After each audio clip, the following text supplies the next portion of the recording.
Hi everyone. So నేను మీ Karthik. So నేను another special guest తోటి మళ్ళీ వచ్చాను about our health issues. So ఈ స్పెషల్ గెస్ట్ గురించి చెప్పాలి అని అంటే ఎయిమ్స్ ఢిల్లీలో సూపర్ స్పెషాలిటీ చేసి అక్కడే ఫ్యాకల్టీగా వర్క్ చేశారు అండ్ క్లినికల్ న్యూట్రిషన్ పైన చాలా ఇంటర్నేషనల్ పబ్లికేషన్స్ కూడా ఉన్నాయన్నమాట. రీసెర్చ్ చేశారు సార్. అండ్ ప్రజెంట్గా యశోద హైటెక్ సిటీలో కన్సల్టెంట్ గ్యాస్ట్రోఎంటాలజిస్ట్గా వర్క్ చేస్తున్నారు అనమాట. సో తనే డాక్టర్ గోపి శ్రీకాంత్ గారు. హలో కార్తిక్, ఎలా ఉన్నారు? Good always great to meet. Thank you very much Gopi garu. So ఈరోజు మనము డిస్కస్ చేయబోయే topic digestive health and gut health. మనం ఏ ఫుడ్ తిన్నా కూడా, ఏదైనా మనం ఆపేస్తాం కానీ ఫుడ్ తినడం మాత్రం ఆపాము కదా. సో ఏ ఫుడ్ తిన్నా కూడా ఎంత తింటున్నామని కాకుండా ఎంతో అసిమిలేట్ అవుతుంది, బాడీకి పడుతుంది అనేది మ్యాటర్ అవుతుంది. సో అదంతా జరిగేది మన స్టమక్లో, గట్లోనే. కాబట్టి ఎగ్జాక్ట్గా డైజెస్టివ్ హెల్త్ అంటే ఏమి అండ్ దాని ఇంపార్టెన్స్ ఎంతవరకు ఉంటుంది అనే దాని గురించి మా ఆడియన్స్కి చెప్పండి. Thank you Karthik. I have been waiting. నేను ఈ ఇంటర్వ్యూ కోసం చాలా నాళ్ళ నుంచి వెయిట్ చేస్తున్నాను. సో గట్ హెల్త్ అన్నది ఏంటంటే, ఇప్పుడు మనకి చాలా మందికి హార్ట్కి చాలా ఎక్కువ ఇంపార్టెన్స్ ఇస్తారు. ఎందుకంటే పీపుల్ హ్యావ్ సీన్, అంటే చాలా మందికి హార్ట్ అటాక్ వచ్చి డేంజర్ అవ్వడం, మనం వేరే రీజన్స్ కారణంగా చూసి హార్ట్ అన్నదానికి చాలా ఎక్కువ ఇంపార్టెన్స్ ఇచ్చారు. కానీ ఈ మధ్య కాలంలోనే ద గట్ హెల్త్ యొక్క ఇంపార్టెన్స్ అన్నది పీపుల్కి అర్థమవుతుంది. మీరు రెగ్యులర్గా చూస్తే హార్ట్ డిసీజెస్ కన్నా గట్ డిసీజెస్ చాలా కామన్ సొసైటీలో. అండ్ మీ క్వాలిటీ ఆఫ్ లైఫ్ని కూడా ఎఫెక్ట్ చేస్తుంది. సో ఇప్పుడు న్యూ రీసెర్చ్లో మనకు తెలిసింది ఏంటంటే, గట్ హెల్త్ ఓన్లీ గట్ రిలేటెడే కాదు, it effects every organ of the body, ప్రతి ఆర్గన్. ఇప్పుడు ఏంటంటే న్యూ స్టడీస్లో గట్లో ఉన్న మైక్రోబయోటా అంటే బ్యాక్టీరియా, వైరసెస్, ఫంగై మనకు అన్ని గట్లో ఉంటుంది. This is going to determine health of other organs. అంటే మీ డెమెన్షియా అవ్వచ్చు, అంటే అల్జీమర్స్ రిలేటెడ్ వచ్చింది. అలాగే మీ కార్డియాక్ హెల్త్ అవ్వచ్చు, మెటబాలిక్ సిండ్రోమ్ అంటే ఒబిసిటీ రిలేటెడ్ అవ్వచ్చు. అలాగే వేరియస్ ఆర్గన్స్ ఆఫ్ ద బాడీని మన gut health is going to effect చేస్తుంది.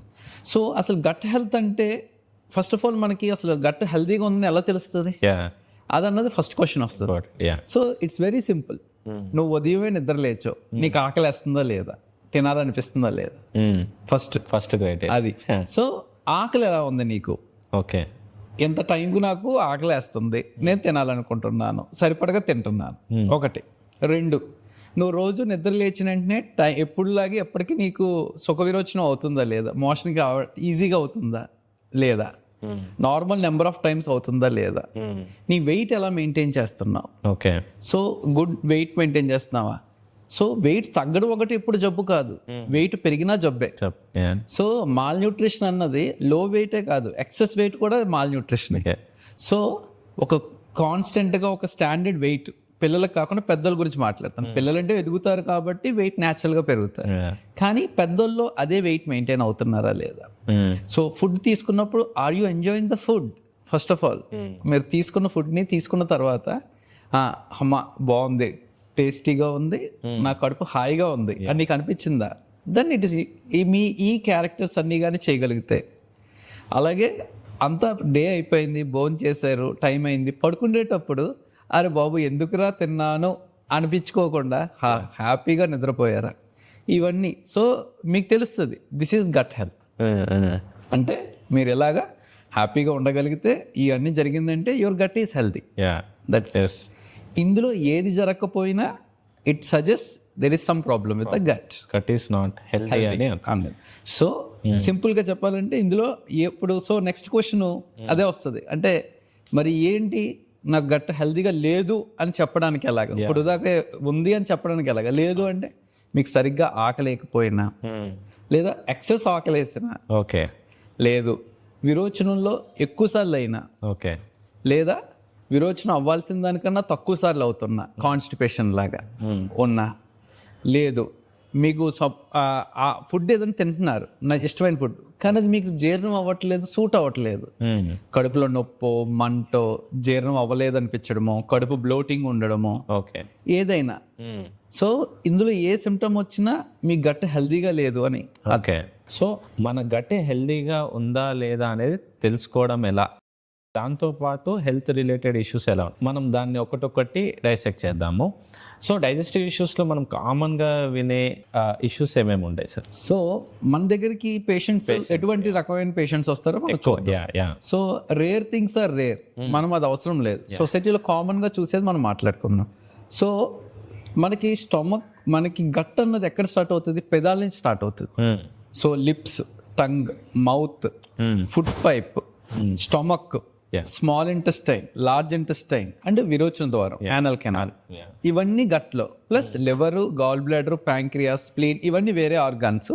మనం సింపుల్ గా ఫస్ట్ ఇందులో కామన్ ప్రాబ్లమ్స్ ఏముంటాయంటే ఫుడ్ పైప్ కి సంబంధించిన దాంట్లో commonest problem is reflux disease అంటాం. మరి రిఫ్లెక్స్ అంటే ఏంటి? రిఫ్లెక్స్ అంటే మనకేంటంటే దేవుడు చాలా గొప్పగా తయారు చేశాడు బాడీని. అంటే ఫుడ్ పైప్ కి స్టమక్ మధ్యలోని దేవుడు ఒక వాల్వ్ పెట్టాడు, వన్ సైడ్ వాల్వ్ అన్నమాట. అంటే మీరు ఏదైనా తినండి, తాగండి, ఫుడ్ నుంచి ఇలా ఫుడ్ పైప్ లోంచి వెళ్తుంది, స్టమక్ లోకి వెళ్తుంది, కానీ వెనక్కి రాదు. Because there is a valve called gastro oesophageal junction అని ఒక వాల్వ్ ఇచ్చాడు దేవుడు అక్కడ. ఓకే. సో అంటే వాటర్ బాటిల్కి వాటర్ పెట్టి మూత పెట్టేస్తే ఎంత కదిపినా ఎలా వాటర్ వెనక్కి రాకూడదు, అలా రాకూడదు. ఫుడ్లో స్టమక్లో ఉన్న ఫుడ్ కావచ్చు, యాసిడ్ కావచ్చు. ఓకే. అయితే కొంతమందిలోని వివిధ కారణాల కారణంగా ఆ వాల్వ్ వీక్ అవుతుంది. అది వాళ్ళ డైటరీ హ్యాబిట్స్ అవ్వచ్చు, అంటే ఫుడ్ హ్యాబిట్స్ అవ్వచ్చు, లేకపోతే వేరే తెలుసుకోకుండా తీసుకున్న డ్రగ్స్ వల్ల అవ్వచ్చు, ఒబెసిటీ వల్ల అవ్వచ్చు, వేరే కారణాల వల్ల అవ్వచ్చు. ఆ వాల్వ్ వీక్ అయింది అనుకోండి, సో ఒక వాటర్ బాటిల్ మూత తీసేసి మీరు ఎలా కదిపితే ఏమవుతుంది? నీళ్ళు ఉండగా ఎలాగైతే వాటర్ బయటపడుతుందో అలాగే కడుపులో ఉన్న యాసిడ్ ఫుడ్ పైప్లోకి వెనక్కి వస్తుంది. వెనక్కి వచ్చి ఇక్కడ మంట వస్తుంది అనమాట మనకి. అలా సో ఈ గ్యాస్ట్రో ఈసోఫేజియల్ రిఫ్లెక్స్ డిసీజ్ అంటాం అనమాట. మనకి కడుపులో ఉన్న యాసిడ్ ఎంత ఎసిడిక్ అంటే pH 1 to 2 ఉంటుంది. అంటే జస్ట్ ఒక చుక్క స్కిన్ మీద పడింది అనుకోండి, మొత్తం స్కిన్ కాలిపోద్ది, అంత ఎసిడిక్ ఉంటుంది. అంత ఎసిడిక్ స్టమక్ లో ఉంటే నీకు నాకు తెలియట్లేదు. అవును. అంటే దేవుడు అంత గొప్ప లైనింగ్ ఇస్తాడు, దాన్ని మ్యూకస్ లైనింగ్ అంటారు. అదేంటంటే మామూలుగా సెల్ లైనింగ్ తో పాటు సెల్స్ పైన ఒక మ్యూకస్ లేయర్ ఉంటుంది, థిన్ లేయర్, కంటికి కనిపించకుండా ఓన్లీ మైక్రోస్కోప్ లో కనిపించే మ్యూకస్ లేయర్. ఆ మ్యూకస్ లేయర్ మిమ్మల్ని ఆ యాసిడ్, అసలు అంత లో ఎసిడిక్ ఫుడ్ యాసిడ్ ఉన్నా సరే మీ స్టమక్ ఒక అల్సర్ కూడా అవ్వదు. అదే యాసిడ్ మన స్కిన్ మీద పడితే కాలుతుంది. మరి అటువంటిది ఫుడ్ పైప్ లోకి వస్తే ఫుడ్ పైప్ ని కాలుస్తుంది. సో ఫుడ్ పైప్ లో అల్సర్స్ వస్తాయి, దాన్ని ఈసోఫాజైటిస్ అంటాం. ఓకే. సో అలా అల్సర్స్ వస్తే మండుతుంది మన ఫుడ్ పైప్. చాలా ఏంటంటే ఇది కామన్ సిమ్టమ్స్ ఎలా ఉంటాయంటే, నేను అన్నం తిన్నానండి, ఛాతిలో మంట ఉంటుంది, పుల్లగా తేనుపులు వస్తాయి. ఎందుకంటే యాసిడ్ నోట్లోకి వస్తే యాసిడ్ టర్న్స్, మనకి నిమ్మకాయ నాలుక మీద వేసుకుంటే ఎలా ఉంటుంది? పుల్లగా ఉంటుంది, యాసిడిక్ కాబట్టి. సో పుల్లగా తేనుపులు వస్తాయి. కొంతమందికి ఇంకా సివియర్ డిసీజ్ అయితే అన్నం మెతుకులే నోట్లోకి వస్తాయి. అవును. సో ఇవన్నీ కామన్ డిసీజ్ సిమ్టమ్స్. కానీ ఇప్పుడు ఇంకా కామన్గా మనం చూసేది రాత్రులు ఎమర్జెన్సీ కూడా రావడం స్టార్ట్ అయింది. సడన్ గా నైట్ చెస్ట్ పెయిన్ వస్తుంది, అందరూ కార్డియాక్ అనుకుంటారు, కాకపోతే యంగ్ మీ పీపుల్లో. సో వాళ్ళు కార్డియాక్ రూల్ అవుట్ చేసుకున్న పెయిన్ వస్తూ ఉంటుంటుంది, కార్డియాక్ డిసీజ్ ఏమి ఉండదు. వీళ్ళందరూ చాలా టెస్టులు చేయించుకొని 4-2-3 కార్డియాలజిస్ట్ దగ్గరికి వెళ్ళి వస్తారు, అయినా పెయిన్ తగ్గట్లేదని. ఎందుకు హిస్టరీ అడిగామనుకోండి, మాట్లాడామనుకోండి వాళ్ళతోటి, లేదు సార్ నైట్ కొంచెం హెవీగా మీల్ తింటేనే ఆ రోజు రాత్రి వస్తుంది, లేదా లేట్ నైట్గా భోజనం చేసి పడుకుంటేనే రాత్రి వస్తుంది అని క్లియర్గా చెప్తారు. అప్పుడు మనకి ఏంటంటే ఇది gastro oesophageal reflex disease. Acid రాగానే పెయిన్ వస్తుంది, ఇంటెన్స్ పెయిన్. ఎందుకంటే ఫుడ్ పైప్ స్పాజంలోకి వెళ్ళిపోతుంది, ఇలాగే స్పాజమిక్ చెస్ట్ పెయిన్ అనిపిస్తుంది, అచ్చం హార్ట్ పెయిన్ లాగా ఉంటుంది. అప్పుడు వెంటనే వాళ్ళు భయపడతారు. సో ఇది కూడా ఉంటుంది అన్నమాట. సో దీన్ని గ్యాస్ట్రో ఈసోఫేజియల్ రిఫ్లెక్స్ డిసీజ్ అంటారు. సో ఇప్పుడు ఈ యాసిడ్ రిఫ్లెక్స్ అనేది ఎందుకు వస్తుంది మెయిన్గా, అండ్ దానికి ఏమైనా సొల్యూషన్ ఉందా లేదా? సో గర్డ్ అంటారు చాలా మంది, GERD అంటే గ్యాస్ట్రో ఈసోఫేజియల్ రిఫ్లెక్స్ డిసీజ్ అన్నమాట. అంటే గ్యాస్ట్రిక్ నుంచి ఈసోఫేగస్ కి రిఫ్లెక్స్ వస్తుంది, యాసిడ్ రిఫ్లెక్స్ వస్తుంది కాబట్టి అదొక డిసీజ్, కాబట్టి దీన్ని GERD గర్డ్ అంటాం. సో ఈ గ్యాస్ట్రో ఈసోఫేజియల్ రిఫ్లెక్స్ డిసీజ్ ఎందుకు వస్తుంది? సో ఫస్ట్ పాయింట్ ఇందాక మనం మాట్లాడుకున్నట్టు యాసిడ్ వెనక్కి రావడం వల్ల. యాసిడ్ ఎందుకు వెనక్కి వస్తుంది? మీ ఫుడ్ పైప్ స్టమక్ మధ్య ఉన్న వాల్వ్ వీక్ అయింది, న్యాచురల్ గా ఉండాల్సిన వాల్వ్ పని చేయట్లేదు. ఇప్పుడు let us see common causes ఏంటి దీనికి. సో సింపుల్ లాజిక్, ఫస్ట్ ఏంటి, వాల్వ్ వీక్ గా ఉంటే వెనక్కి రావచ్చు. సో వీక్ అవ్వడానికి కారణాలు ఏంటి? Common causes are food habits. మీరు కెఫీన్ అంటే టీలో ఉండొచ్చు, కాఫీలో ఉండొచ్చు, ఎసిడిక్ ఫుడ్స్, పులుపులు, చింతపండు, నిమ్మరసం, ఏదైనా సరే.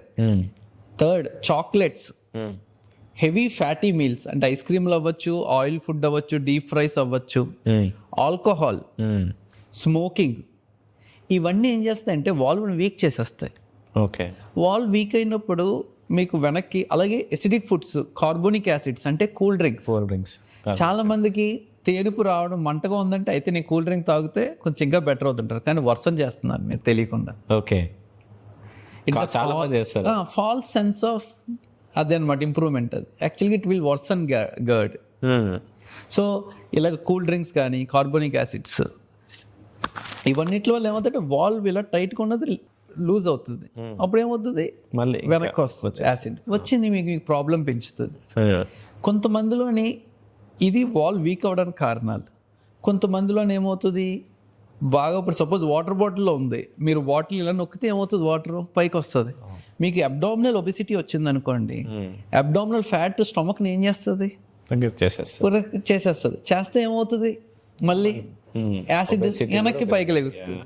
సో ఈ అబ్డామినల్ ఫ్యాట్, దీనికి ఇంపార్టెంట్ ఏంటంటే గర్డెక్స్ ఉన్న వాళ్ళు వెయిట్ లాస్, సరిపడ వెయిట్ లాస్ అయితే ఏ ట్రీట్మెంట్ లేకుండా 50% of their symptoms will be gone. Okay, అది. So majority of the people మీ గర్డెక్స్ ఉన్న ప్రాబ్లంలో కేవలం నేను ఇప్పుడు చెప్పిన లైఫ్ స్టైల్ చేంజెస్ అంటే ఫుడ్స్ని అవాయిడ్ చేస్తూ వెయిట్ రిడక్షన్ చేస్తే, రైట్ టైమింగ్ ఆఫ్ ఫుడ్ తీసుకుంటే, that's it. Majority of people జబ్బు పోతుంది. ట్యాబ్లెట్లు అవసరం లేదు, ఏం అవసరం లేదు. అలాగే నేను చెప్పాను కదా, ఇప్పుడు మనకు తీసుకున్న ఫుడ్ స్టమక్లో ఒక 1.5 to 2 hours, 2.5 hours ఉంటుంది. దేనికి, అక్కడ ఏంటి, చర్నింగ్ ఆఫ్ స్టమక్ అవుతుంది. ఇప్పుడు పిండి ఎలా రుబ్బుతాం, అలాగే మనం తీసుకున్న ఆహారం లోపల మన స్టమక్ రుబ్బుతుంది అనమాట, చిన్నగా పేస్ట్లా చేయడానికి. దానికి ఫుడ్ మరి 1.5 to 2 hours ఉండాలి కదా, చర్న్ చేసి పేస్ట్ చేయడానికి. ఇంటెస్టైన్లో, స్మాల్ ఇంటెస్టైన్లో అబ్జర్వ్ అవుతుంది. సో అలా చర్న్ చేయడానికి ఉన్న 1.5 hour మనం ఏం చేస్తాం, తిన్న వెంటనే పడుకున్నాం అనుకోండి, ఏమవుతుంది, ఆల్రెడీ వాళ్ళు కొంచెం వీక్నెస్ ఉన్నా వాటర్ బాటిల్ ఎలాగ నీళ్ళు బాటిల్ ఎలా పెడితే వెనక్కి ఎలా అవుతుంది, మీకు అలా యాసిడ్ రిఫ్లెక్స్ వస్తుంది. సో లేట్ నైట్ డిన్నర్స్ లేదా తిన్న వెంటనే పడుకోవడం, ఎస్పెషల్లీ ముసలి వాళ్ళని ఏంటంటే తిన్న వెంటనే పడుకోవాలనిపిస్తుంది వాళ్ళకి. సో వాళ్ళు ఏంటంటే వాళ్ళకి ఎవరైనా వస్తే మేము అదే చెప్తారు, రిక్లైనింగ్ చైర్స్లో కావాలితే రెస్ట్ అవ్వండి. మొత్తం అంటే జస్ట్ ఇలాగ హాఫ్, టోటల్గా ఇలా పడుకోండి పోదు అలాగా. సో ఇవి కామన్ కాజెస్. ఇవి కాకుండా అదర్ కాజెస్ ఏముంటాయంటే, ఇది లైఫ్ స్టైల్ చేంజెస్ వల్ల వచ్చిన కాజెస్. నేను ఇప్పుడు చెప్పినవన్నీ, ఇవన్నీ సిగరెట్ కానీ, స్మోకింగ్ కానీ, డైటరీ హ్యాబిట్స్ కానీ, ఇర్రెగ్యులర్ డైట్స్ కానీ, ఇవన్నీ. అలా కాకుండా కొంతమంది పెథలాజికల్ కాజెస్ ఉంటాయి. వాళ్ళకి ఏంటంటే హెర్నియా అంటాం. అంటే మామూలుగా హెర్నియాలు అంటే చాలా మందికి అబ్డామిన్ దగ్గర ఇక్కడ హెర్నియా గురించి అంటారు. కానీ ఈ హెర్నియా ఏంటంటే ఫుడ్ పైప్ కి స్టమక్ మధ్య వాల్వ్ బాగా వీక్ అయిపోయి అది ఏకంగా ఫుడ్ స్టమక్ లోంచి చెస్ట్ లోకి వెళ్ళిపోతుంది. ఇలాగ దాన్ని హెర్నియా అంటారు, హైయటస్ హెర్నియా అంటారు, అలాంటివి. సో మనం మామూలుగా చాలా మందికి ఈ లైఫ్ స్టైల్ చేంజెస్ తో ఇంప్రూవ్ అవ్వకపోతే ఒకసారి ఎండోస్కోపీ అంటే గొట్టం పరీక్ష చేసి ఆ హెర్నియా ఉందా లేదని చూస్తాం.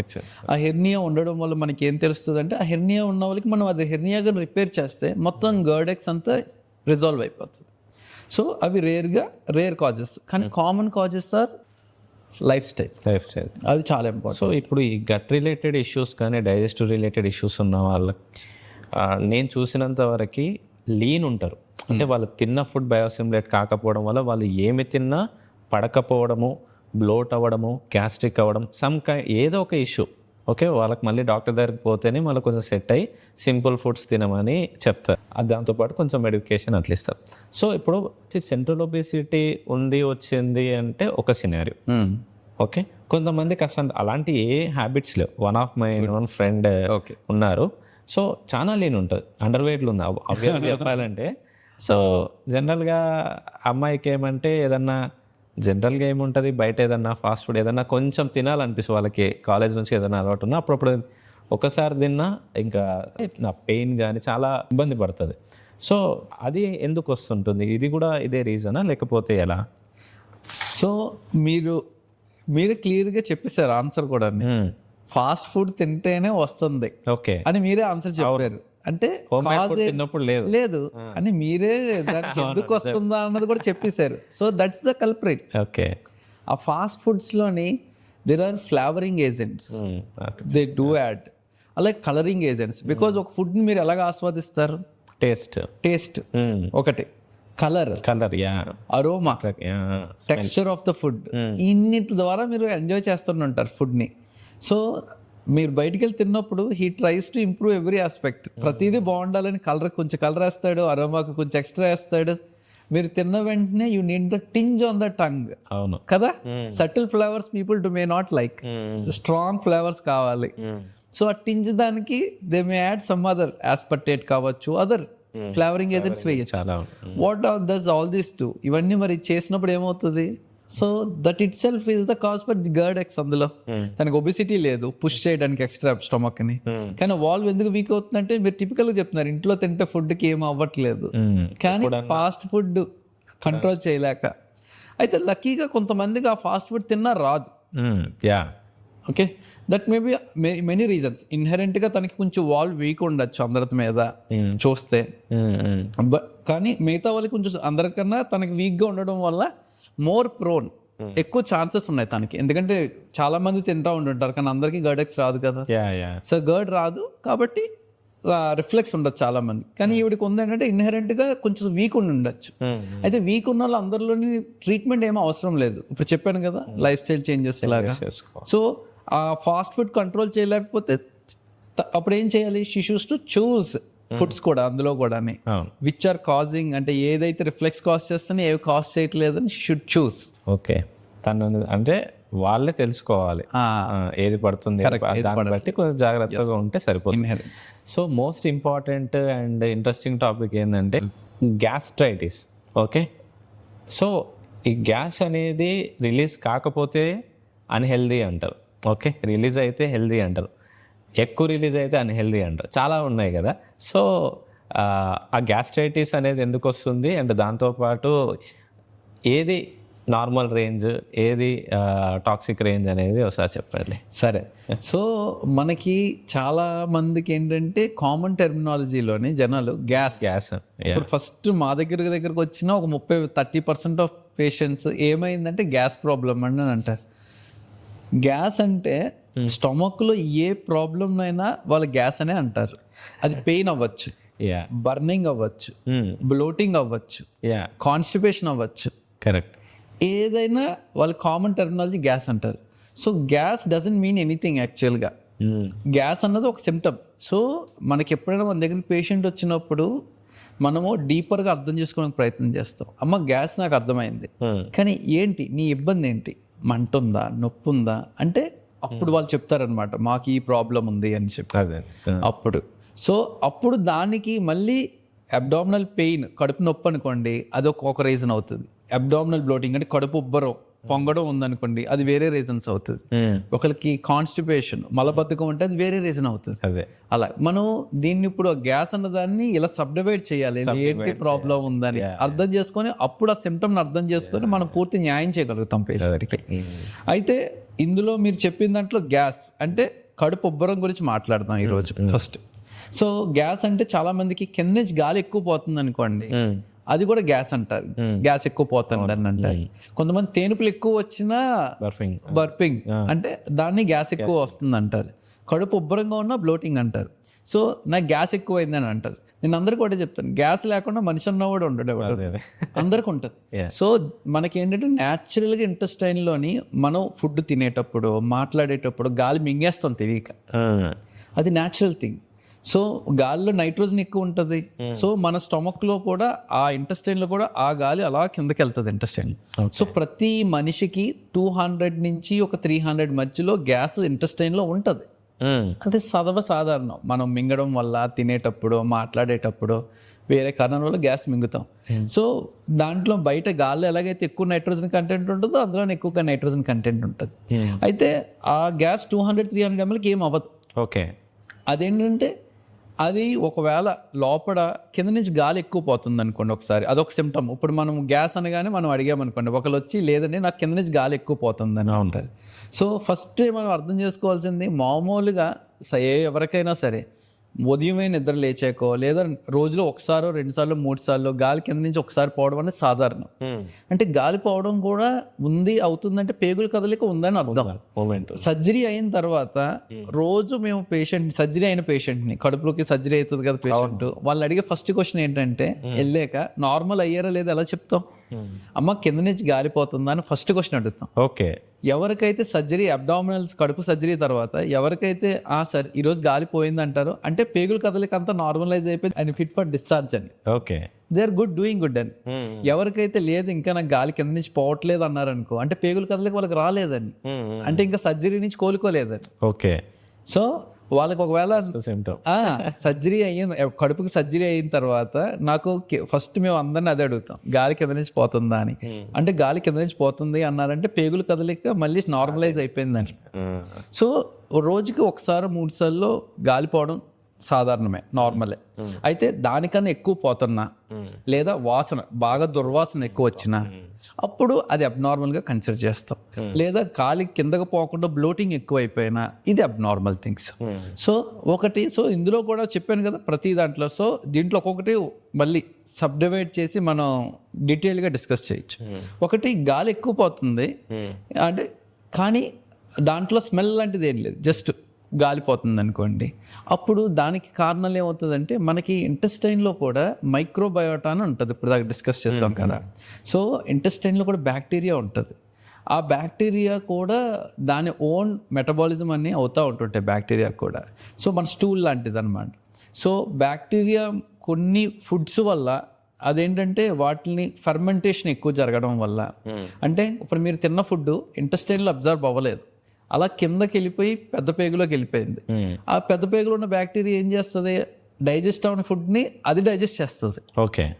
చేసి బై ప్రొడక్ట్గా గాలి రిలీజ్ అవుతుంది, గ్యాస్ రిలీజ్ అవుతుంది. సో అలా gas example fermentation simple example, మీరు ఇడ్లీ పిండి బాగా పులిసిపోతే ఏమవుతుంది, బబుల్స్లా రాస్తాయి. అలాగే అది కూడా అక్కడ ఏం చేస్తుంది, బ్యాక్టీరియా ఫెర్మెంట్ చేస్తుంది. అలాగే మనం తీసుకున్న ఫుడ్ని కూడా మనం డైజెస్ట్ అవ్వలేదు అనుకోండి, అలాగే పెద్ద పేగులు ఎక్కింది చిన్న పేగులు వెళ్ళింది అనుకోండి, అక్కడ ఉన్న బ్యాక్టీరియా దాన్ని డైజెస్ట్ చేయడానికి ట్రై చేస్తూ దాని పై ప్రోడక్ట్గా గ్యాస్ రిలీజ్ అవ్వచ్చు. అర్థమైంది కదా. సో అది ఎక్సెస్ ఫ్లాచులెన్స్. దీంట్లో కామన్గా మనం చూసేది ఏంటంటే small intestinal bacterial over growth అంటాం.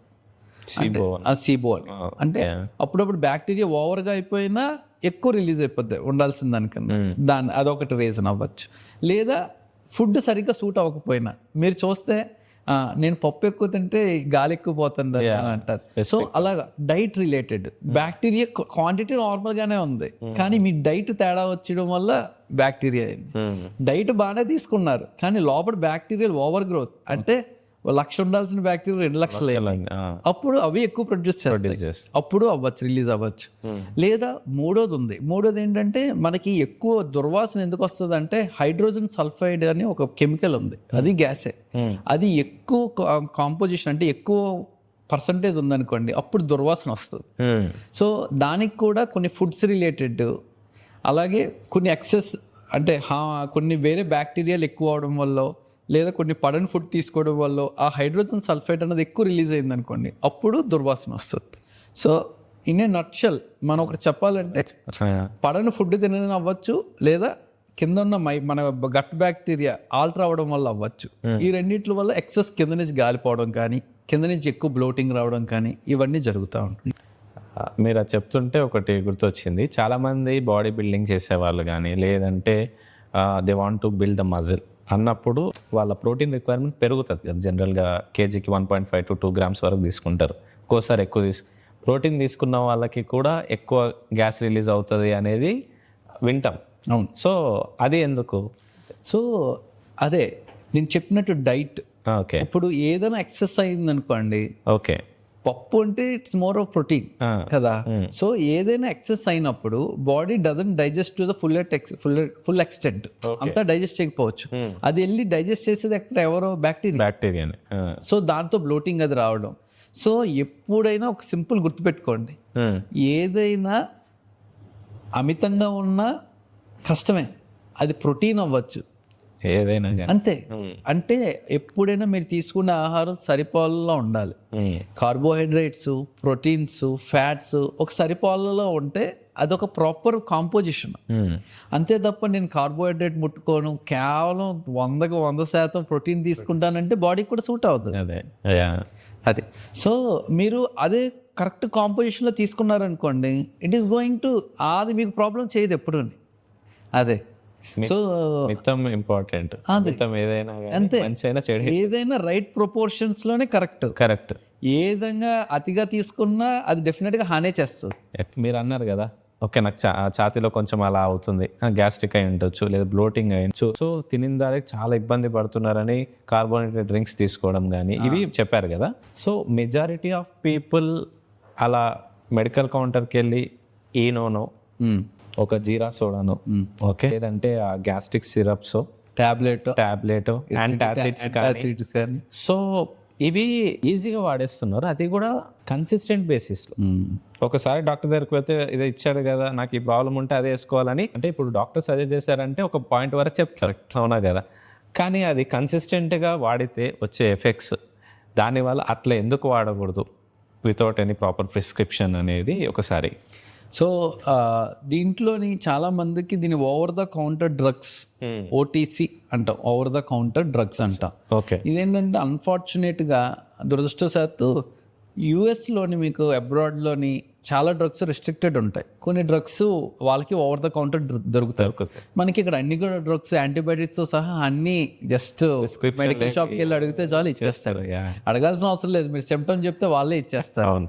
అయితే దీంట్లో 3 డిసడ్వాంటేజెస్ ఉన్నాయి. ఫస్ట్ చెప్తాను మీకు ఏంటంటే, ఇలాంటిది ఒక రోజు 2 రోజులకు పర్వాలేదు. అంటే మీకు ఫీవర్ వచ్చింది, వైరల్ ఫీవర్, మీరు పారాసెటమాల్ వేసుకున్నారు, ఒక రోజు తగ్గింది, ఓకే. సో కానీ ఇటువంటిది ఏంటవుతాయంటే, ఇప్పుడు ఫస్ట్ పాయింట్ ఏంటంటే సిమ్టమ్ కాజ్ మీరు ఎవాల్యుయేట్ చేయట్లేదు. ఎందుకు వచ్చిందని అర్థం చేసుకోకుండా సిమ్టమ్ కంట్రోల్కి మాత్రం వాడుతున్నారు. ఇప్పుడు మీకు జ్వరం వచ్చింది, అది మలేరియా వల్ల అవ్వచ్చు, డెంగ్యూ వల్ల అవ్వచ్చు, టైఫాయిడ్ వల్ల అవ్వచ్చు. పారాసెటమాల్ ఇస్తే అందరికీ తగ్గుతుంది. కానీ మీరు అసలు కాజ్ని మీరు ట్రీట్ చేయలేదనుకోండి, జబ్బు పెరుగుతుంది. సో ఎప్పుడు చాలామంది మేము అన్ఫార్చునేట్, చాలా బాధ అనిపిస్తుంది. కొంతమంది ముసలి వాళ్ళు నాకు క్యాన్సర్తో వస్తారు, అడ్వాన్స్డ్ క్యాన్సర్ తోటి. వాళ్ళు ఏమైందంటే నాకు కడుపులో నొప్పి వచ్చిందండి, అందుకని గత 3 నెలల నుంచి ఎసిడిటీ మాత్రం వేసుకుంటున్నానండి, కొంచెం తగ్గుతుందండి కాబట్టి పనిచేస్తుంది కాబట్టి వేసుకుంటున్నానని అంటాడు. ఓకే. అంటే అక్కడ అల్సర్ ఉంది, క్యాన్సర్ వల్ల. అల్సర్కి మీరు ఇచ్చే ఎసిడిటీ టాబ్లెట్ తనకి కొంచెం పార్షియల్ ఇంప్రూవ్మెంట్ ఇచ్చింది, అందుకని కంటిన్యూ చేస్తున్నాడు. కానీ ఇప్పుడు రీసెంట్ కొంచెం అడ్వాన్స్డ్ అయ్యేసరికి కంట్రోల్ పోతుంది, వస్తారు. సో ఫస్ట్ ప్రాబ్లం మిస్డయాగ్నోసిస్ అవుతారు సొంత వైద్యంతో. సో ఏది అలార్మింగ్ సిమ్టము, దేనికి అలార్మింగ్ కాదు అన్నది ఒక డాక్టర్ చెప్పగలడు మీకు. అర్థమైంది కదా. సో ఫస్ట్ ప్రాబ్లం జరిగేది హాని అక్కడే, మిస్డయాగ్నోసిస్ of the problem and late diagnosis of the problem. So diagnosis తప్పు అయినా ప్రాబ్లమే, లేట్ అయినా ప్రాబ్లమే, ఈ రెండు జరగచ్చు. రైట్ డయాగ్నోసిస్ అయితే 90% సొల్యూషన్ వచ్చినట్టే. ఎప్పుడైనా ఎర్లీగా జబ్బును తెలుసుకున్నారనుకోండి, ఇట్స్ ఈజీ టు ట్రీట్, ఈజీగా చేయొచ్చు కదా. సెకండ్ ప్రాబ్లమ్, ఇలాగ ఓవర్ ద కౌంటర్ డ్రగ్స్ వల్ల ఏమవుతుంది, డ్రగ్ మనము 5 days వాడాలా, 10 days వాడాలా తెలియదు. సో స్టార్ట్ చేసిన తర్వాత ఇంప్రూవ్మెంట్ ఉంది కాబట్టి కొంతమంది వారాలు వాడతారు, కొంతమంది సంవత్సరాలు కూడా వాడతారు. మా దగ్గర కొంతమంది పేషెంట్లు 15 సంవత్సరాలు, 20 సంవత్సరాలు చేసుకున్న వాళ్ళు కూడా ఉన్నారు. వాళ్ళకి ఏమవుతుందంటే, ఇన్నాళ్ళు వేసుకుంటే ఇప్పుడు యాసిడ్ లేకపోతే హ్యాపీ. చాలామంది ఏంటంటే యాసిడ్ ఎక్కువైపోయిందని అంటారు. అసలు దేవుడు నీకు యాసిడ్ ఎందుకు ఇచ్చాడు? మరి అసలు లేకుండానే చేయొచ్చు కదా. అవును. Acid is the first line of defence. మన ఇండియన్ ఆర్మీ ఎలాగ డిఫెన్స్, యాసిడ్ అన్నది మిమ్మల్ని ఇన్ఫెక్షన్స్, గట్ రిలేటెడ్ ఇన్ఫెక్షన్స్ రాకుండా, స్టమక్లో ఇన్ఫెక్షన్స్ రాకుండా మిమ్మల్ని ప్రొటెక్ట్ చేసే first line of defence acid. మీరు ఏదైనా పొరపాటున ఏదో కంటామినేటెడ్ ఫుడ్, అంటే ఏదో ఫుడ్లో ఇన్ఫెక్షన్ ఉంది తెలియక తినేశారు, తినేస్తే స్టమక్లోకి వెళ్ళంటే ముందు యాసిడ్ దాన్ని చంపేస్తారు, బ్యాక్టీరియాని. మీ ఇమ్యూనిటీ రాకముందే యాసిడ్ పనిచేస్తుంది. Second, digestion. మీరు ఏదైనా ఫుడ్, ఒక ప్రోటీన్ అవ్వచ్చు, ఒక కార్బోహైడ్రేట్ అవ్వచ్చు, అది యాసిడ్లో కరిగి అరుగుతేనే కదా అబ్జర్వ్ అవుతుంది. ఇంత గొప్ప గుణం అనమాట యాసిడ్ది, వెరీ ఎసెన్షియల్ అది మనకి. సో అటువంటి యాసిడ్ని మీరు ఇప్పుడు యాంటాసిడ్ వేసుకున్నారు, టాబ్లెట్ వేసుకున్నారు తెలియకుండా, మొత్తం యాసిడ్ తీసేస్తున్నారు మీరు. అవును. సో మీరు ఒకసారి ఇలాగ నిమిషంలో వేసుకునే ఒక మాత్ర 24 గంటలు యాసిడ్ తయారు చేయకుండా ఆపేస్తుంది.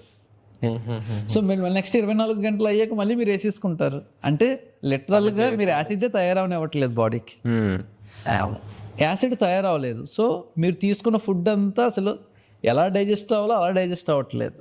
బయట నుంచి ఎక్స్ట్రా బ్యాక్టీరియాని మీరు పొట్టలోకి పంపిస్తున్నారు. ఇది వెళ్ళి కింద ఉన్న గుడ్ బ్యాక్టీరియాని ఊరుకొనిస్తుందా? వెళ్ళి వాటి ప్లేస్లో ఇవి ఆక్యుపై చేస్తుంది. దీన్ని డిస్బయోసిస్ అంటాం. అంటే bad bacteria replaces good bacteria. So గట్లోని ఇంబ్యాలెన్స్ అయిపోతుంది. బ్యాడ్ బ్యాక్టీరియా పెరిగిపోతుంది, గుడ్ బ్యాక్టీరియా తగ్గిపోతుంది. సో ఈ లాంగ్ టర్మ్ అంటే ఎక్కువ కాలం ఎసిడిటీ మాత్రం వేసుకోవడం వల్ల ఇది కూడా వస్తుంది. అండ్ స్టడీస్లోని ఇది కాకుండా సంవత్సరాల కొద్దీ ఎవరైతే వేసుకుంటారో వాళ్ళకి కిడ్నీ డిసీజ్ రావచ్చని, అలాగే మనకి కొన్ని కాల్షియము, మెగ్నీషియము లాంటివి అబ్జర్వ్ అవ్వడానికి కూడా యాసిడ్ అవసరం. ఓకే. B12 అబ్జార్ప్షన్ కానీ ఇలాంటివి అవసరం అవడానికి కూడా అవసరం అనమాట. మీరు ఎక్కువ కాలం వేసుకున్నారనుకోండి, కాల్షియం డెఫిషియన్సీ, బోన్స్ వీక్ అవ్వడం మనం జరగచ్చు అనమాట. అలాగే కొంతమందిలో నేను చెప్పాను కదా బ్యాక్టీరియా లేక సీబో అంటే ఈ బ్యాక్టీరియల్ ఓవర్ గ్రోత్ జరగచ్చు. ఇవన్నీ లాంగ్ టర్మ్లో సైడ్ ఎఫెక్ట్స్. సో ఎప్పుడైనా సరే ఏదైనా మాత్రం ఒకసారి వేసుకున్నప్పుడు తప్పు కాదు, కానీ అది మీకు రిపీటెడ్గా ప్రాబ్లం వస్తుంది అంటే you should consult a doctor. Okay. అలాగే డ్యూరేషన్ కూడా వారాలు నెలల కొద్ది వేసుకోవాల్సి వస్తుందా? వద్దు. సో అది డాక్టర్ గైడెన్స్లో వేసుకుంటేనే బెటర్.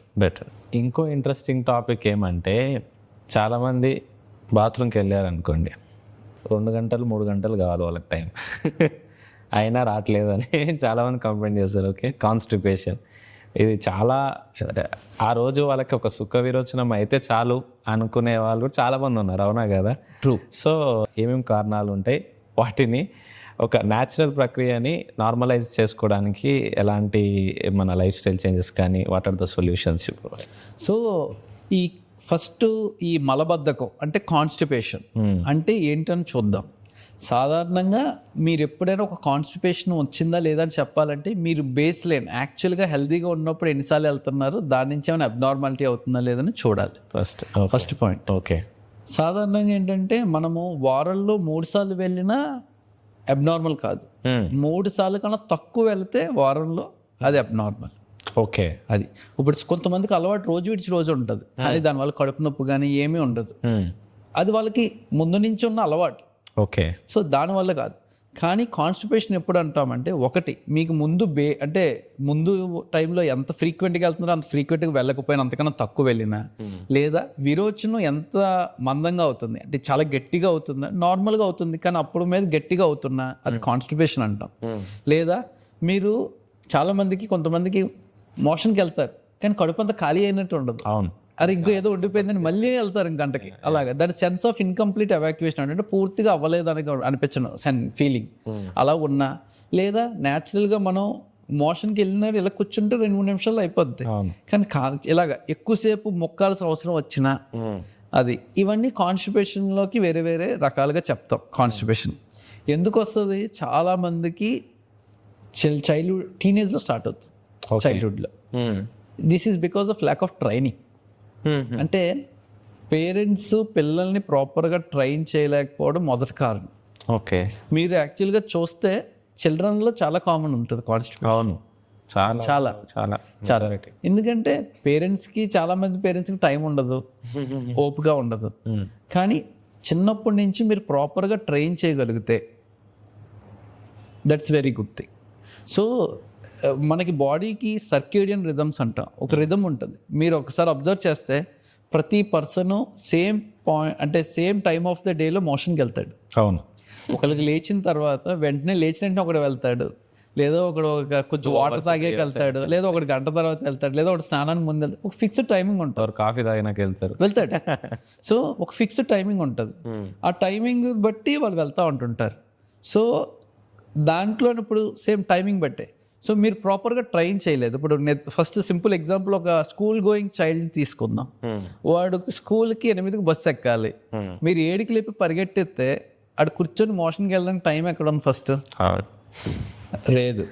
2 రెండోది ప్రాబ్లం ఏంటిదంటే సిట్టింగ్ పోస్చర్. ఇప్పుడు ఒకప్పుడు ఇండియన్ స్టైల్ ఆఫ్ కమోడ్స్ ఉండేవి, ఇప్పుడు వెస్టర్న్ కమోడ్స్ అంటున్నాం.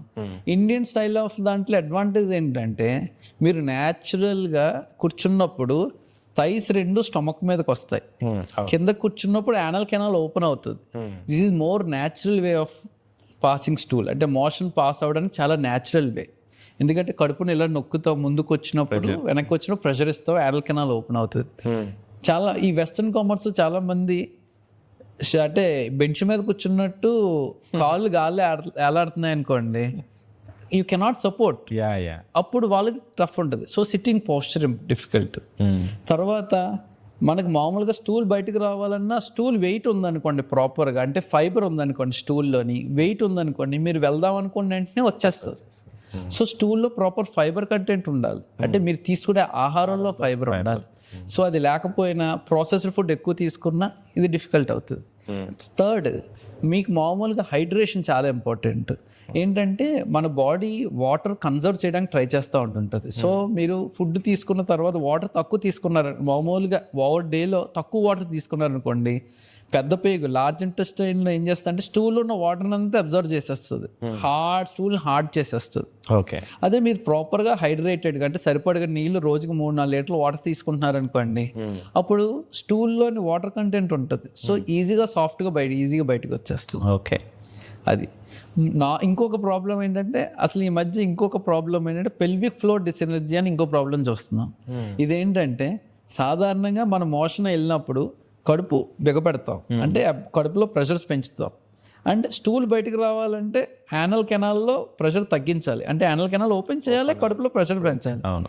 అన్ఫార్చునేట్గా కొంతమంది ఏం చేస్తారంటే కడుపులో ప్రెషర్ పెంచుతారు, యానల్ కెనాల్ దగ్గర కూడా టైట్ చేసేస్తారు, కడుపుని ఎలా టైట్ చేస్తారు. అదేంటి మీరు బయటికి వచ్చే ద్వారాన్ని టైట్ చేసేస్తే అబ్డామిన్లో బయటికి ఎలా వస్తుంది స్టూల్, రాదు. సో ల్యాక్ ఆఫ్ ట్రైనింగ్ ఇది కూడా. దీనికి కూడా మేము బయో ఫీడ్బ్యాక్ అని చెప్పి మళ్ళీ ట్రైనింగ్ ఇవ్వాల్సి వస్తుంది. ఇది పిల్లల్లో కాదు, పెద్దోళ్ళలో చూస్తాం, ముసలిలో చూస్తాం, అందరిలోనే చూస్తాం. ట్రైనింగ్ అంటున్నారు కదా, ఏముంటుంది ట్రైనింగ్లో? టైమింగ్. సో నేను ఇందాక చెప్పినట్టు హైడ్రేషన్ మెయింటైన్ చేయండి, ఓకే, ఫైబర్ ఇవ్వండి. తర్వాత రోజు ఒక పీరియడ్ ఆఫ్ టైంలో విరోచనానికి వెళ్ళడానికి కూర్చోండి, ఒక 10 minutes ఇనీషియల్గా చైల్డ్ని ట్రైన్ చేసేటప్పుడు. నెక్స్ట్ కంగారు పెట్టొద్దు చైల్డ్ని. అదే దట్స్ మోర్, అంటే స్కూల్ బస్ వస్తుంది 2 నిమిషాల్లో లెగాలి నువ్వు అంటే హౌ ఈస్ దట్ పాసిబుల్? కుదరదు కదా. కరెక్టే. సో కంగారు పెట్టొద్దు. సో దానికి తగ్గట్టుగా చైల్డ్కి టైం ఇవ్వండి కూర్చోడానికి. తర్వాత చైల్డ్కి సిట్టింగ్ పోస్చర్ అలవాటు చేయండి. ఇప్పుడు లిటరల్గా అన్ని వెస్టర్న్ కమోడ్సే ఉన్నాయి. అవును. సో చైల్డ్కి ఒక చిన్న స్టూల్ వేయండి కాల్ పెట్టుకోవడానికి, హైట్ సరిపడగా. ఎందుకంటే children commodes are less common. అవును. కాబట్టి చిన్న stool half of the height of కమోడ్లో ఒక స్టూల్ వేసి చైల్డ్ని కంఫర్టబుల్గా కూర్చోబెట్టండి. కూర్చుండే ముందు జస్ట్ ఒక గ్లాస్ వాటర్ ఇవ్వడం, కొంచెం నడిపించడం, కూర్చోబెట్టడం, ఒక 15-20 minutes అంటే ఒక టైం అలాట్ చేయాలి మనం ట్రైనింగ్కి. So same day good posture, అలాగే గుడ్ అంటే hydration, fibre in the food, ఇవన్నీ చేస్తే చైల్డ్ న్యాచురల్గా నేర్చుకుంటారు. అండ్ చైల్డ్ నేర్చుకున్నాడంటే ఇట్ క్యారియాస్ టు తర్వాత టీనేజర్లో కానీ అడల్ట్హుడ్లో కానీ దట్ గుడ్ హ్యాబిట్ కంటిన్యూస్. అవును. అదే అయితే ఇది రెగ్యులర్. కొంతమందికి ఏంటంటే పెథాలజీ ప్రాబ్లమ్స్ ఉంటాయి, అంటే థైరాయిడ్, హైపోథైరాయిడిజం. థైరాయిడ్ తక్కువ అంటే స్టమక్ అంటే ఇంటెస్టైన్ మొటిలిటీ తగ్గి కాన్స్టిపేషన్ రావచ్చు. ఓకే, అలాగా పెథాలజికల్ కాజెస్ కూడా ఉంటాయి. దట్స్ ద రీజన్ ఏంటంటే ట్రైనింగ్ మనం ప్రాపర్గా చేసి ప్రయత్నం చేసే కూడా కాన్స్టిపేషన్ రిజాల్వ్ అవ్వట్లేదు, లేదా అలార్మింగ్ సిమ్టమ్స్ ఉన్నాయి, వెయిట్ లాస్ అవ్వడం కానీ, మోషన్లో బ్లడ్ పడడం కానీ, లేకపోతే విరోచన ద్వారం దగ్గర విపరీతంగా నొప్పి రావడం కానీ, ఇలాంటి అలార్మింగ్ సిమ్టమ్స్ ఏమైనా ఉన్నాయనుకోండి, తప్పకుండా మీరు డాక్టర్ని కన్సల్ట్ చేయాల్సిన అవసరం. సో ఈ కాన్స్టిపేషన్కి చాలామంది సెకండ్ లేయర్ చూస్తే ఒకటి వాష్రూమ్కి మొబైల్ తీసుకొని వెళ్తారు కదా. సో వాళ్ళ కాన్సన్ట్రేషన్ మొబైల్ పైన ఉన్నా కూడా ఈ ఇష్యూ అనేది రైజ్ అవుతుంది కదండి. అవును, ఖచ్చితంగా, తప్పకుండా. సో మీరేంటంటే ఎప్పుడైతే ఏదైనా సరే పని చేసేటప్పుడు ఆ పని మీద ధ్యాస పెట్టాలి. ఈవెన్ అంటే అలాగే ఇప్పుడు ఎగ్జాంపుల్ చెప్తాను మీకు. ఇప్పుడు మీరు తినేటప్పుడు టీవీ చూస్తే తింటున్నారా ఏంటా అన్నది అది కూడా చాలా ఇంపార్టెంట్. మీరు తినేటప్పుడు మీరు తినే ఫుడ్ని ఆస్వాదిస్తున్నారా లేదా, దాన్ని బట్టే digestive juices. There is a very interesting experiment called Pavlov experiment అనమాట. ఇది రష్యన్ సైంటిస్ట్ పావ్లోవ్ అన్న అతను చేశాడు. ఇందులో ఏంటంటే అతనికి డాగ్ మీద ఎక్స్పెరిమెంట్స్ చేశాడు అనమాట. అంటే అది కూడా మ్యామలే మనలాగా. సో వాళ్ళకి ఏం చేశారంటే స్టార్టింగ్ నుంచి ఒక బిస్కెట్ చూపించడం స్టార్ట్ చేశారు. ఫుడ్ వాళ్ళకి మీట్ అనో ఏదో డాగ్కి ఇష్టమైంది. So day 1 చూపించేవాడు. చూపించిన తర్వాత కొంత సమయం తర్వాత 10 minutes తర్వాత ఆ మీట్ కానీ ఫుడ్ కానీ డాగ్కి ఇచ్చేవాడు. ఓకే. సో అండ్ ఒక పర్టికులర్ టైం పీరియడ్లో ఇచ్చేవాడు. సో ఇనీషియల్గా సెలైవా ఏమి వచ్చేది కాదు. ఓకే. ఓకే. కానీ కొన్ని వీక్స్ తర్వాత అసలు ఇలా మీట్ చూపించగానే సెలవు కారిపోతుంటుంది. Okay. This is what called rhythm అనమాట. దీన్ని రిఫ్లెక్స్ అంటాం. బాడీలో సర్కేడియన్ రిథమ్స్లో రిఫ్లెక్సెస్లో ఇది ఒక రిఫ్లెక్స్ అనమాట. మన బాడీ ఫుడ్ని చూడగానే మీకు లోపల డైజెషన్ స్టార్ట్ అయిపోతుంది. Already body gets turn, ready అయిపోద్ది. ఓకే. ఫుడ్ ఇలా కూర్చున్నారు కరెక్ట్ టైంకి, మీరు తీసుకున్న తర్వాత అంటే సెలైవా తయారవడం స్టార్ట్ అయిపోద్ది, లోపల జ్యూసెస్ తయారవడం స్టార్ట్ అయిపోద్ది. సో మీరు ముద్ద పెట్టగానే అవుతుంది. అసలు మీరు దాన్నే చూడకుండా టీవీ చూస్తుంటే ఏది మింగుతున్నారు మింగకుండా ఉంటే ఎలా ట్రైన్ చేస్తారు మీరు? అలాగా చాలా మంది ఏమనుకుంటారంటే ఇవన్నీ ఇన్వాలంటరీ. డైజెషన్ ఈజ్ ఇన్వాలంటరీ, మోషన్కి వెళ్ళడం ఇన్వాలంటరీ. సో నేను ఎందుకు టైం అలాట్ చేయాలి దాని మీద, నేను ఇంకొకటి ఏదైనా ఎంగేజింగో ఎంటర్టైన్మెంటో పెట్టుకోవచ్చు కదా అనుకుంటారు. అక్కడ అదే చాలా పెద్ద తప్పు. సో మీరు ప్రాపర్గా ఈ స్టూల్కి వెళ్ళేటప్పుడు కూడా ప్రాపర్గా మోషన్కి వెళ్ళినప్పుడు కూర్చోవడం, అబ్డామినల్ ప్రెషర్ పెరుగుతుందా, మోషన్ వస్తుందా అని మీరు తెలుసుకుంటూ వెళ్ళారనుకోండి, అదే ట్రైనింగ్. ఓకే. ఎవరైతే అలా చేయకుండా ఇలా ఉంటుందో వాళ్ళకి ఈ ప్రాబ్లమ్స్ అన్నీ వస్తాయి. అందుకే ఇర్రెస్పెక్టివ్ ఆఫ్ ఏజ్ ఈ ప్రాబ్లమ్స్ మేము చూడాల్సి వస్తుంది ఇప్పుడు. అలాగే సో న్యూస్ పేపర్ రీడింగో లేకపోతే మొబైల్ సీయింగో, this is very harmful, should not be encouraged. So 5 minutesలో పోవాల్సింది అలాగే అరగంట అవుతుంది. అవును. సో అలానే ఈ కాన్స్టిపేషన్లో చాలామంది స్టూల్ రాకపోతే బాగా ప్రెషర్ పెట్టి ఎక్కువ టైం ఉండడం వల్ల పైల్స్ కానీ ఫీజర్స్ కానీ వస్తాయని అంటారు కదా, అది ఎంతవరకు కరెక్ట్? అండ్ ఫీజర్స్ అంటే ఏమి, పైల్స్ అంటే ఏమి, హెమరాయిడ్స్ అంటారు? సో మనకు చూసే యానల్ కెనాల్ ప్రాబ్లమ్స్లో యానల్ ఫిషర్, యానల్ హెమరాయిడ్స్ అంటే పైల్స్, ఈ రెండు కామన్గా చూస్తాం. సో అసలు ఏంటివి? ఫస్ట్ మనకేంటంటే మనము 2 కాళ్ళ మీద నడుస్తూ ఉంటుంటాము. సో మనకి కింద విరోచన ద్వారం దగ్గర ఎలాగైతే మనకి బ్లడ్ వెజల్స్ హ్యాండ్ మీద ఉంటాయో అలాగే స్మాల్ బ్లడ్ వెజల్స్ యానల్ కెనాల్లో కూడా ఉంటాయి. ఓకే. నార్మల్ అవి కుషన్ అనమాట, సాఫ్ట్ కుషన్. స్టూల్ వచ్చేటప్పుడు ఓపెన్ అప్ అవ్వడానికి ఒక కుషన్ అనమాట. అయితే ఎవరైతే ఎక్కువ ముక్కుతారో ప్రజలు, ఇప్పుడు నేను చైన్ గట్టిగా బిగించాను అనుకోండి, ఏమవుతాయి, నాకు నరాలు ఉబ్బుతాయి. అలాగే నేను గట్టిగా ముక్కాను అనుకోండి, విరోచన ద్వారా దగ్గర బ్లడ్ వెజల్స్ కూడా ఎక్కువ డైలేట్ అవుతాయి. అలాగా కాన్స్టిపేషన్ నుండి ఎక్కువ ముక్కుతున్నా ఎవరైతే ముక్కుతారో వాళ్ళకి నెమ్మదిగా బ్లడ్ వెజల్స్ ఉబ్బి ఉబ్బి ఉబ్బి హెమరాయిడ్స్ అంటాం టెక్నికల్ టర్మ్. దాన్ని కామన్ లాంగ్వేజ్లో పైల్స్ అంటాం. ఆ పైల్స్ వస్తాయి. ఓకే. ఏమవుతుంది, ఒక రోజు అలా ఉబ్బి ఉబ్బి ప్రెషర్ ఎక్కువైనప్పుడు స్టూల్ వెళ్ళి గట్టిగా దానికి ఏదైనా గట్టిగా తగిలినప్పుడు రప్చర్ అవుతుంది, దాని నుంచి బ్లడ్ వస్తుంది మనకి. సో ఆ బ్లడ్ వల్ల మనకి సిమ్టమ్స్ ఏముంటాయి, మోషన్కి వెళ్ళినప్పుడల్లా విరోచనలో చుక్కల్లా రక్తం పడుతూ ఉంటుంటాం. అవును. అది ఎవరికైతే ఆ బ్లడ్ వెజల్లో బ్లడ్ క్లాట్ అయింది అనుకోండి, విపరీతమైన యానల్ కెనాల్ పెయిన్ వచ్చేస్తుంది, విరోచన ద్వారం దగ్గర నొప్పి వచ్చేస్తుంటుంది. సో ఇది, లేదా ఇంకా బాగా పెద్దవైతే విరోచన ద్వారం నుంచి బయటికి చిన్న గడ్డలా బయటకు వస్తూ ఉంటుంది, మాస్ లాగా. సో దాన్ని ప్రొలాప్స్ అంటాం. ఓకే. అలా జరుగుతుంది దాన్ని. సో ఇది ఒక కారణం, దీన్ని పైల్స్ అంటాం. అలా కాకుండా ఇప్పుడు సపోజ్ నా ఫ్రిక్షన్ ఏదైనా స్కిన్ మీద గట్టిగా ఇలాగ ఫ్రిక్షన్ వచ్చింది అనుకోండి, కట్ వస్తుంది కదా. అలాగే మన విరోచన ఈ మోషన్ టైట్గా అయిందనుకోండి, అది యానల్ కెనాల్ దగ్గర ఏం చేస్తుంది, కట్ చేస్తుంది దాన్ని. అక్కడ యానల్ కెనాల్ కట్ వస్తే ఫిషర్ అంటాం. ఓకే. వీళ్ళు యానల్ కెనాల్ చాలా పెయిన్ సెన్సిటివ్ ఏరియా. అది అంటే మనకి పేగులు అల్సర్ పడినంత పెయిన్ ఉండదు, కానీ యానల్ కెనాల్లో చిన్న కట్ వచ్చినా విపరీతమైన పెయిన్ వచ్చేస్తుంది. ఎస్పెషల్లీ మోషన్ పాస్ చేసినప్పుడు ఆ కట్ ఇంకా బాధపడి విపరీతమైన పెయిన్ వచ్చింది. ఇది విషియస్ సర్కిల్ అవుతుంది. ఏమవుతుంది, పెయిన్ వస్తుందని వాడు మోషన్కి వెళ్ళడం, మోషన్ ఇంకా టైట్ అవుతుంది, అది టైట్ మోషన్ ఇంకా కట్ చేస్తుంది, మళ్ళీ పెయిన్ వస్తుంది. అది ఎప్పటికీ ఇంకా అవ్వకుండా ప్రాబ్లం పెరుగుతూనే ఉంటుంది.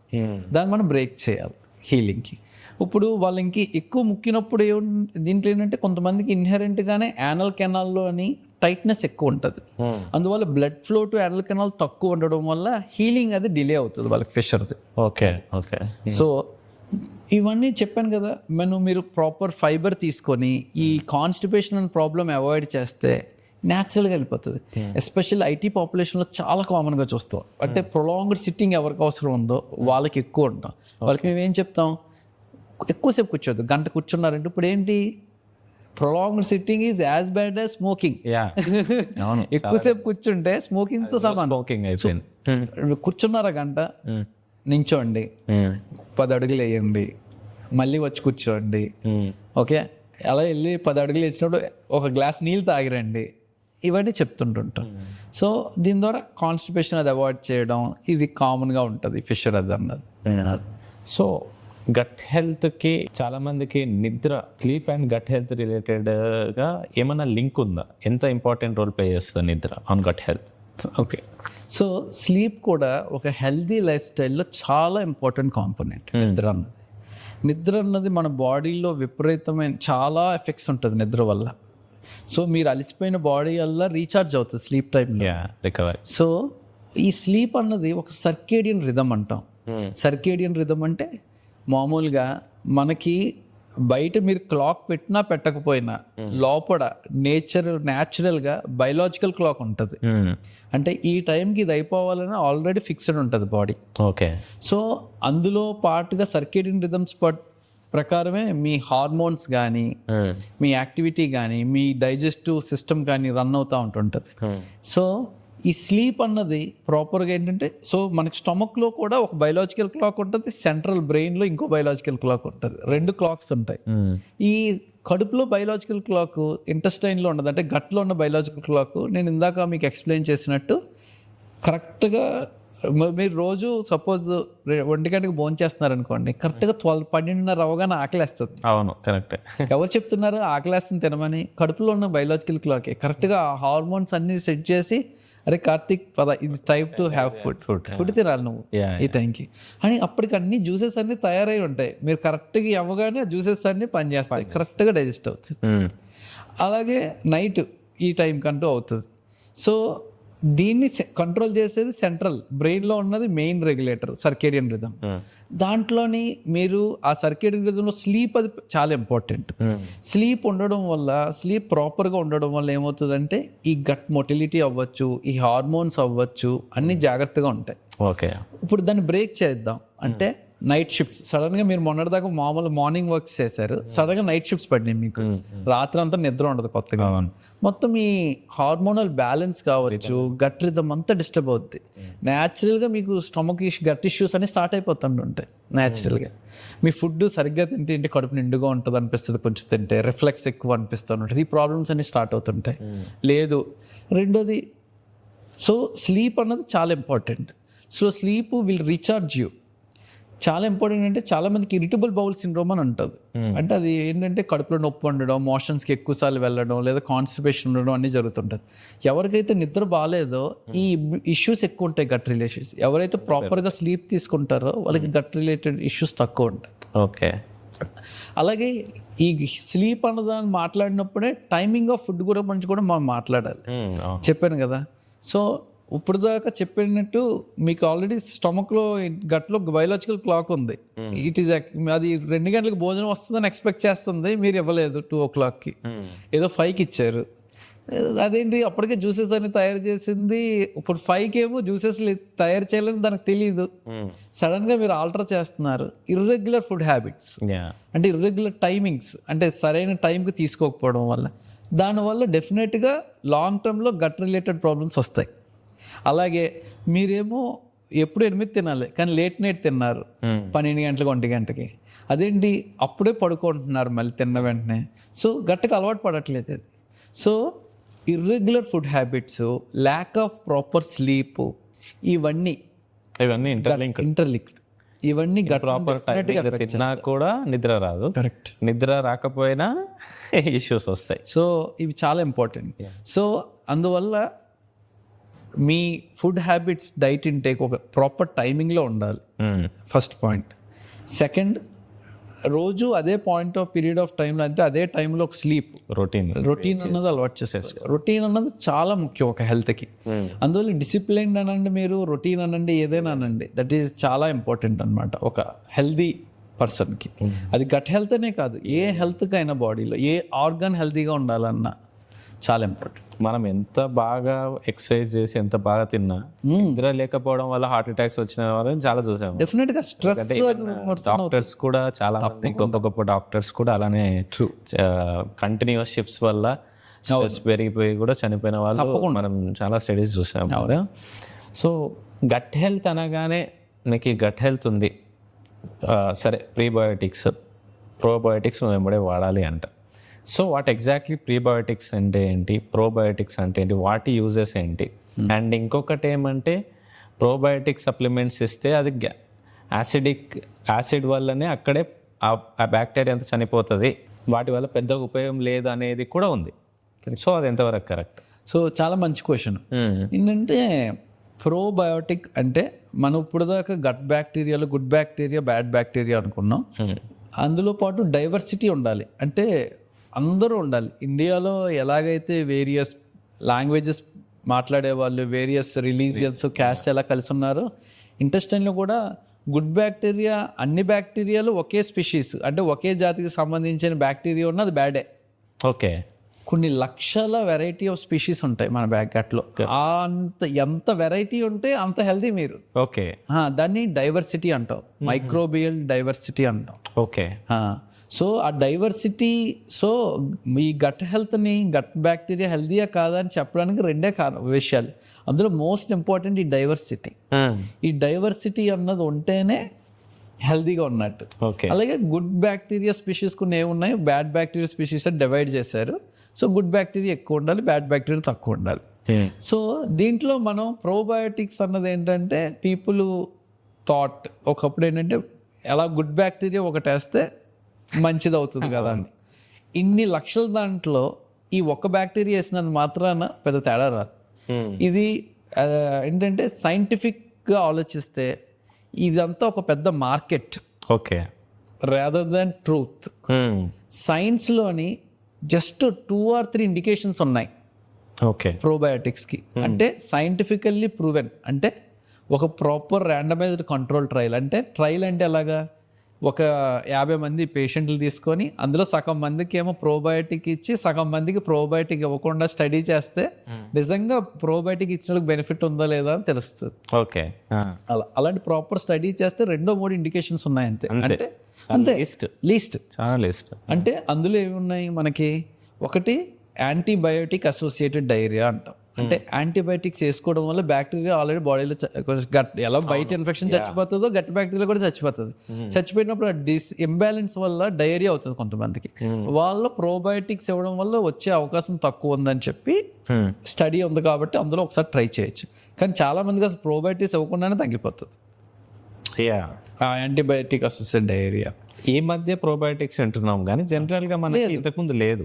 సో ఇంకొకటి ఏంటంటే ఈ ప్రోబయోటిక్స్ వల్ల, సో నిజంగా ఎవరైతే బ్లోటింగ్కి ప్రోబయోటిక్స్ అని ఇవన్నీ వాడుతున్నారో దానికి ఏది సైంటిఫిక్ ఎవిడెన్స్ లేదు. ఓకే. అండ్ నేను చెప్పినట్టు 1,00,000 బ్యాక్టీరియాలని సేమ్ ఒక దాంతో ఎలా కంట్రోల్ చేయబోతున్నారు మీరు? చాలా టఫ్ థింగ్ అది. సో దానికి ఏంటంటే దీన్ని ప్రోబయోటిక్ అంటే ఒక బ్యాక్టీరియాని, లైవ్ బ్యాక్టీరియాని మీరు ఫుడ్ నోటి ద్వారా తీసుకోవడం వల్ల లోపలికి వెళ్ళడం వల్ల లోపల గట్ హెల్త్ పెంచుతుంది కాబట్టి దాన్ని ప్రోబయోటిక్ అంటాం. ప్రీబయోటిక్ అంటే అంటే ఈ ప్రోబయోటిక్, ఈ బ్యాక్టీరియా గ్రో అవ్వడానికి వాటి తీసుకునే ఫుడ్ కూడా కలిపి పెడుతున్నారు అనుకోండి, అది ప్రీబయోటిక్ అంటాం. ఓకే. సో దీన్ని కలిపిస్తే ఈ బ్యాక్టీరియా, ఈ ప్రోబయోటిక్స్ కొంచెం బాగా సర్వైవ్ అవుతాయి అన్నది లెక్క. ఇందులోని కొన్ని రకాలు ఉన్నాయి, కొన్ని చాలా బ్రాండ్స్ ఉన్నాయి. కొన్ని బ్రాండ్స్ ఆఫ్ ప్రోబయోటిక్స్ లైవ్ కదా. ఇప్పుడు సెల్స్ బయట కొంచెం ఎక్స్ట్రీమ్ టెంపరేచర్స్ పెడితే ఏమవుతుంది? చచ్చిపోతాయి. సో కొన్ని బ్యాక్టీరియా ఫ్రీజ్డ్ ఉంటేనే పనిచేస్తాయి. అది మీరు ఫ్రీజర్లో పెట్టి మంతం వేసుకో. తీసుకొని ఆ మాత్రం వేసుకోవాలి. అప్పుడే బయట ఇండియన్ టెంపరేచర్స్ ఏమి వెస్ట్రన్ టెంపరేచర్స్ లాగా కూల్గా ఉంటుంది అదే కదా, హాట్ ఉంటుంది. సో కొన్ని లైవ్ ఈ రూమ్ టెంపరేచర్ దగ్గర మీద ఉన్నాయి కూడా ఉంటాయి. నిజంగా మీరు మనస్ఫూర్తిగా గుడ్ బ్యాక్టీరియా కావాలి అంటే ప్రోబయోటిక్ కాదు మీ బ్యాక్టీరియాని మార్చేది. That's you are what you eat. అంటే మీరు ఏం తింటున్నారో అదే మీరు. సో బ్యాక్టీరియాని మీ life style changes most important. And మీ గట్ బ్యాక్టీరియా ఎలా ఉందన్నది ఈ రోజు డిసైడ్ చేసేది కాదు, మీ పుట్టుక టైంలో డిసైడ్ అవుతుంది. ఓకే, అది అంటే మీరు డెలివరీలో నార్మల్గా వెజైనల్ డెలివరీ ద్వారా వచ్చారా, నార్మల్ సిజేరియన్ సెక్షన్ చేసుకొని పుట్టారా అన్న చోట మొదలవుతుంది మీకు గట్ బ్యాక్టీరియా ఏముందా అన్నది. తర్వాత తల్లిపాలు తాగారా లేకపోతే పౌడర్ డబ్బా పాలు తాగారా, అప్పుడు మీ చిన్నప్పుడు యాంటీబయాటిక్స్ ఎక్కువ అన్నెసెసరీగా వేసుకున్నారా లేదా, అక్కడ మొదలవుతుంది మీ గట్ బ్యాక్టీరియా. అంత పెద్ద సుదీర్ఘమైన జర్నీలో మీరు ఈరోజు ఒక్క ప్రోబయోటిక్ ఒక్క స్పీషీస్ బ్యాక్టీరియా వేసుకొని మార్చేద్దాం అనుకోవడం కుదరదు. అది సో ట్రూత్ ఏంటంటే ఇప్పుడు ఉన్నట్లో 99% ఇండికేషన్స్ దేనికైతే జడ్ ప్రమోట్ చేస్తున్నారో దిస్ ఈజ్ ఆల్ ఫాల్స్. మనం ఏంటంటే ఒక స్టడీ చేసి ప్రూవ్ చేసేదాకా మనం రికమెండ్ చేయకూడదు. అదేమి చీప్ కాదు యాక్చువల్గా, చాలా కాస్ట్లీ. దాని బదులు rather than good healthy diet తీసుకోవచ్చు. అంటే ఒక ఫ్రూట్స్ అవ్వచ్చు, సలాడ్స్ అవ్వచ్చు, ఓకేనా. అలాంటి దానివల్ల ఇన్వెస్టింగ్ అంటే దాన్ని తీసుకోవడం వల్ల ఇంకా బెటర్ హెల్త్ ఉంటుంది. అంటే ఫైబర్ రిచ్ ఉంటుంది, చాలా థింగ్స్ ఉంటాయి అలా. పెరుగన్నం. సో పెరుగన్నం ఏంటంటే మనకి curd is a very good source of probiotics. అంటే ఒక రకమైన బ్యాక్టీరియా కాదు, చాలా స్పీషీస్ ఉంటాయి అందులో. సో దాంట్లో ఏంటంటే ఈ ఫెర్మెంటెడ్ కర్డ్ వల్ల మనకి ఏంటంటే గుడ్ సోర్స్ ఆఫ్ ప్రోబయాటిక్స్, అది హెల్దీ గట్ మెయింటైన్ చేస్తుంది అలాగా. సో మిల్క్ అంతా మంచిదా చెడ్డదా అన్నది చాలా పెద్ద డిస్కషన్, కానీ కర్డ్ అన్నది it's a good source of probiotics. So పెరుగన్నం అనేది తీసుకోవచ్చు. అదే నేను ఇందాక చెప్పినట్టు, అంటే నేను 3 పూటలైనా పెరుగన్నం తింటానంటే కుదరదు. అది ఏది పార్ట్ ఆఫ్ ఇట్. మీరు రెగ్యులర్ డైట్లో curd is a good source. మీరు అంటే గుర్తొచ్చింది, సరే పెరుగన్నం పెరుగు తినే వాళ్ళకి ఓకే, కొంతమందికి పెరిగే పడదు, వాళ్ళ కండిషన్ ఇదే నేను చెప్తున్నాను. మీ దీంట్లో చాలా మంచి క్వశ్చన్, చాలా ఇంపార్టెంట్ పాయింట్ దీంట్లో ఉంది. మీరు బ్యాక్టీరియా తినాల్సిన అవసరం లేదు గట్ బ్యాక్టీరియాకి. అందరికి అపోహ ఏంటంటే నేను అది తింటేనే లోపల వస్తుంది అన్నది అపోహ. వాడికి కావాల్సింది ఆల్రెడీ లోపల ఉంది, ఉన్నదాన్ని జాగ్రత్తగా దాచుకో చాలు, పాడు చేయకుండా. అందరికి అపోహ ఏంటంటే నేను బయట నుంచి తిన్నదే లోపలికి వెళ్ళి ఉంటుంది అనుకుంటారు. నేను ప్రోబయోటిక్ తిన్నాను అది గుడ్ అంటే ఆ బ్యాక్టీరియా లోపలికి వెళ్ళి ఉంటుంది అనుకుంటారు. నువ్వు తీసుకున్న బ్యాక్టీరియా ఏమి లోపల ఉండదు. అలాగే నేను కర్డ్ తిన్నా, ఏ ప్రోబయోటిక్స్ ఎక్కువ ఉన్న ఫుడ్ చెప్పండి అది తింటానంటే, ఇప్పుడు నువ్వు కర్డ్లో తింటే కర్డ్లో ఉన్న బ్యాక్టీరియానే ఉంటుంది ఆ స్టమక్లోని, కాదు కదా. ఆల్రెడీ నేను ఇందాక చెప్పినట్టు పుట్టుకు టైం నుంచి నీకు ఫిక్స్ అయిపోయింది ఆల్రెడీ నీ బ్యాక్టీరియా. నువ్వు దాన్ని జాగ్రత్తగా కాపాడుకుంటున్నావా లేదా, ఆ ప్రాపర్ గుడ్ బ్యాలెన్స్ మెయింటైన్ చేస్తున్నావా లేదా. దానికి ఏంటంటే నువ్వు తీసుకున్న ఆహారం, నీ లైఫ్ స్టైల్ చేంజెస్, నువ్వు అన్నెసెసరీగా ఓవర్ ద కౌంటర్ యాంటీబయాటిక్స్ తీసుకోకుండా సింపుల్ థింగ్, మీరు రెగ్యులర్ అంటే ఫాస్ట్ ఫుడ్స్, ప్రాసెస్డ్ ఫుడ్ కాకుండా ప్రాపర్గా తయారు చేసిన ఫుడ్, అలాగా 2 రోజులకి ముందు వండి ఫ్రిడ్జ్లో పెట్టింది కాకుండా ఫ్రెష్గా ఆ రోజు వండింది ఫుడ్ తీసుకుంటూ, ప్రాపర్ టైమింగ్లో తీసుకుంటూ, అన్నెసెసరీ యాంటీబయాటిక్స్ లేకుండా, ఈ యాసిడ్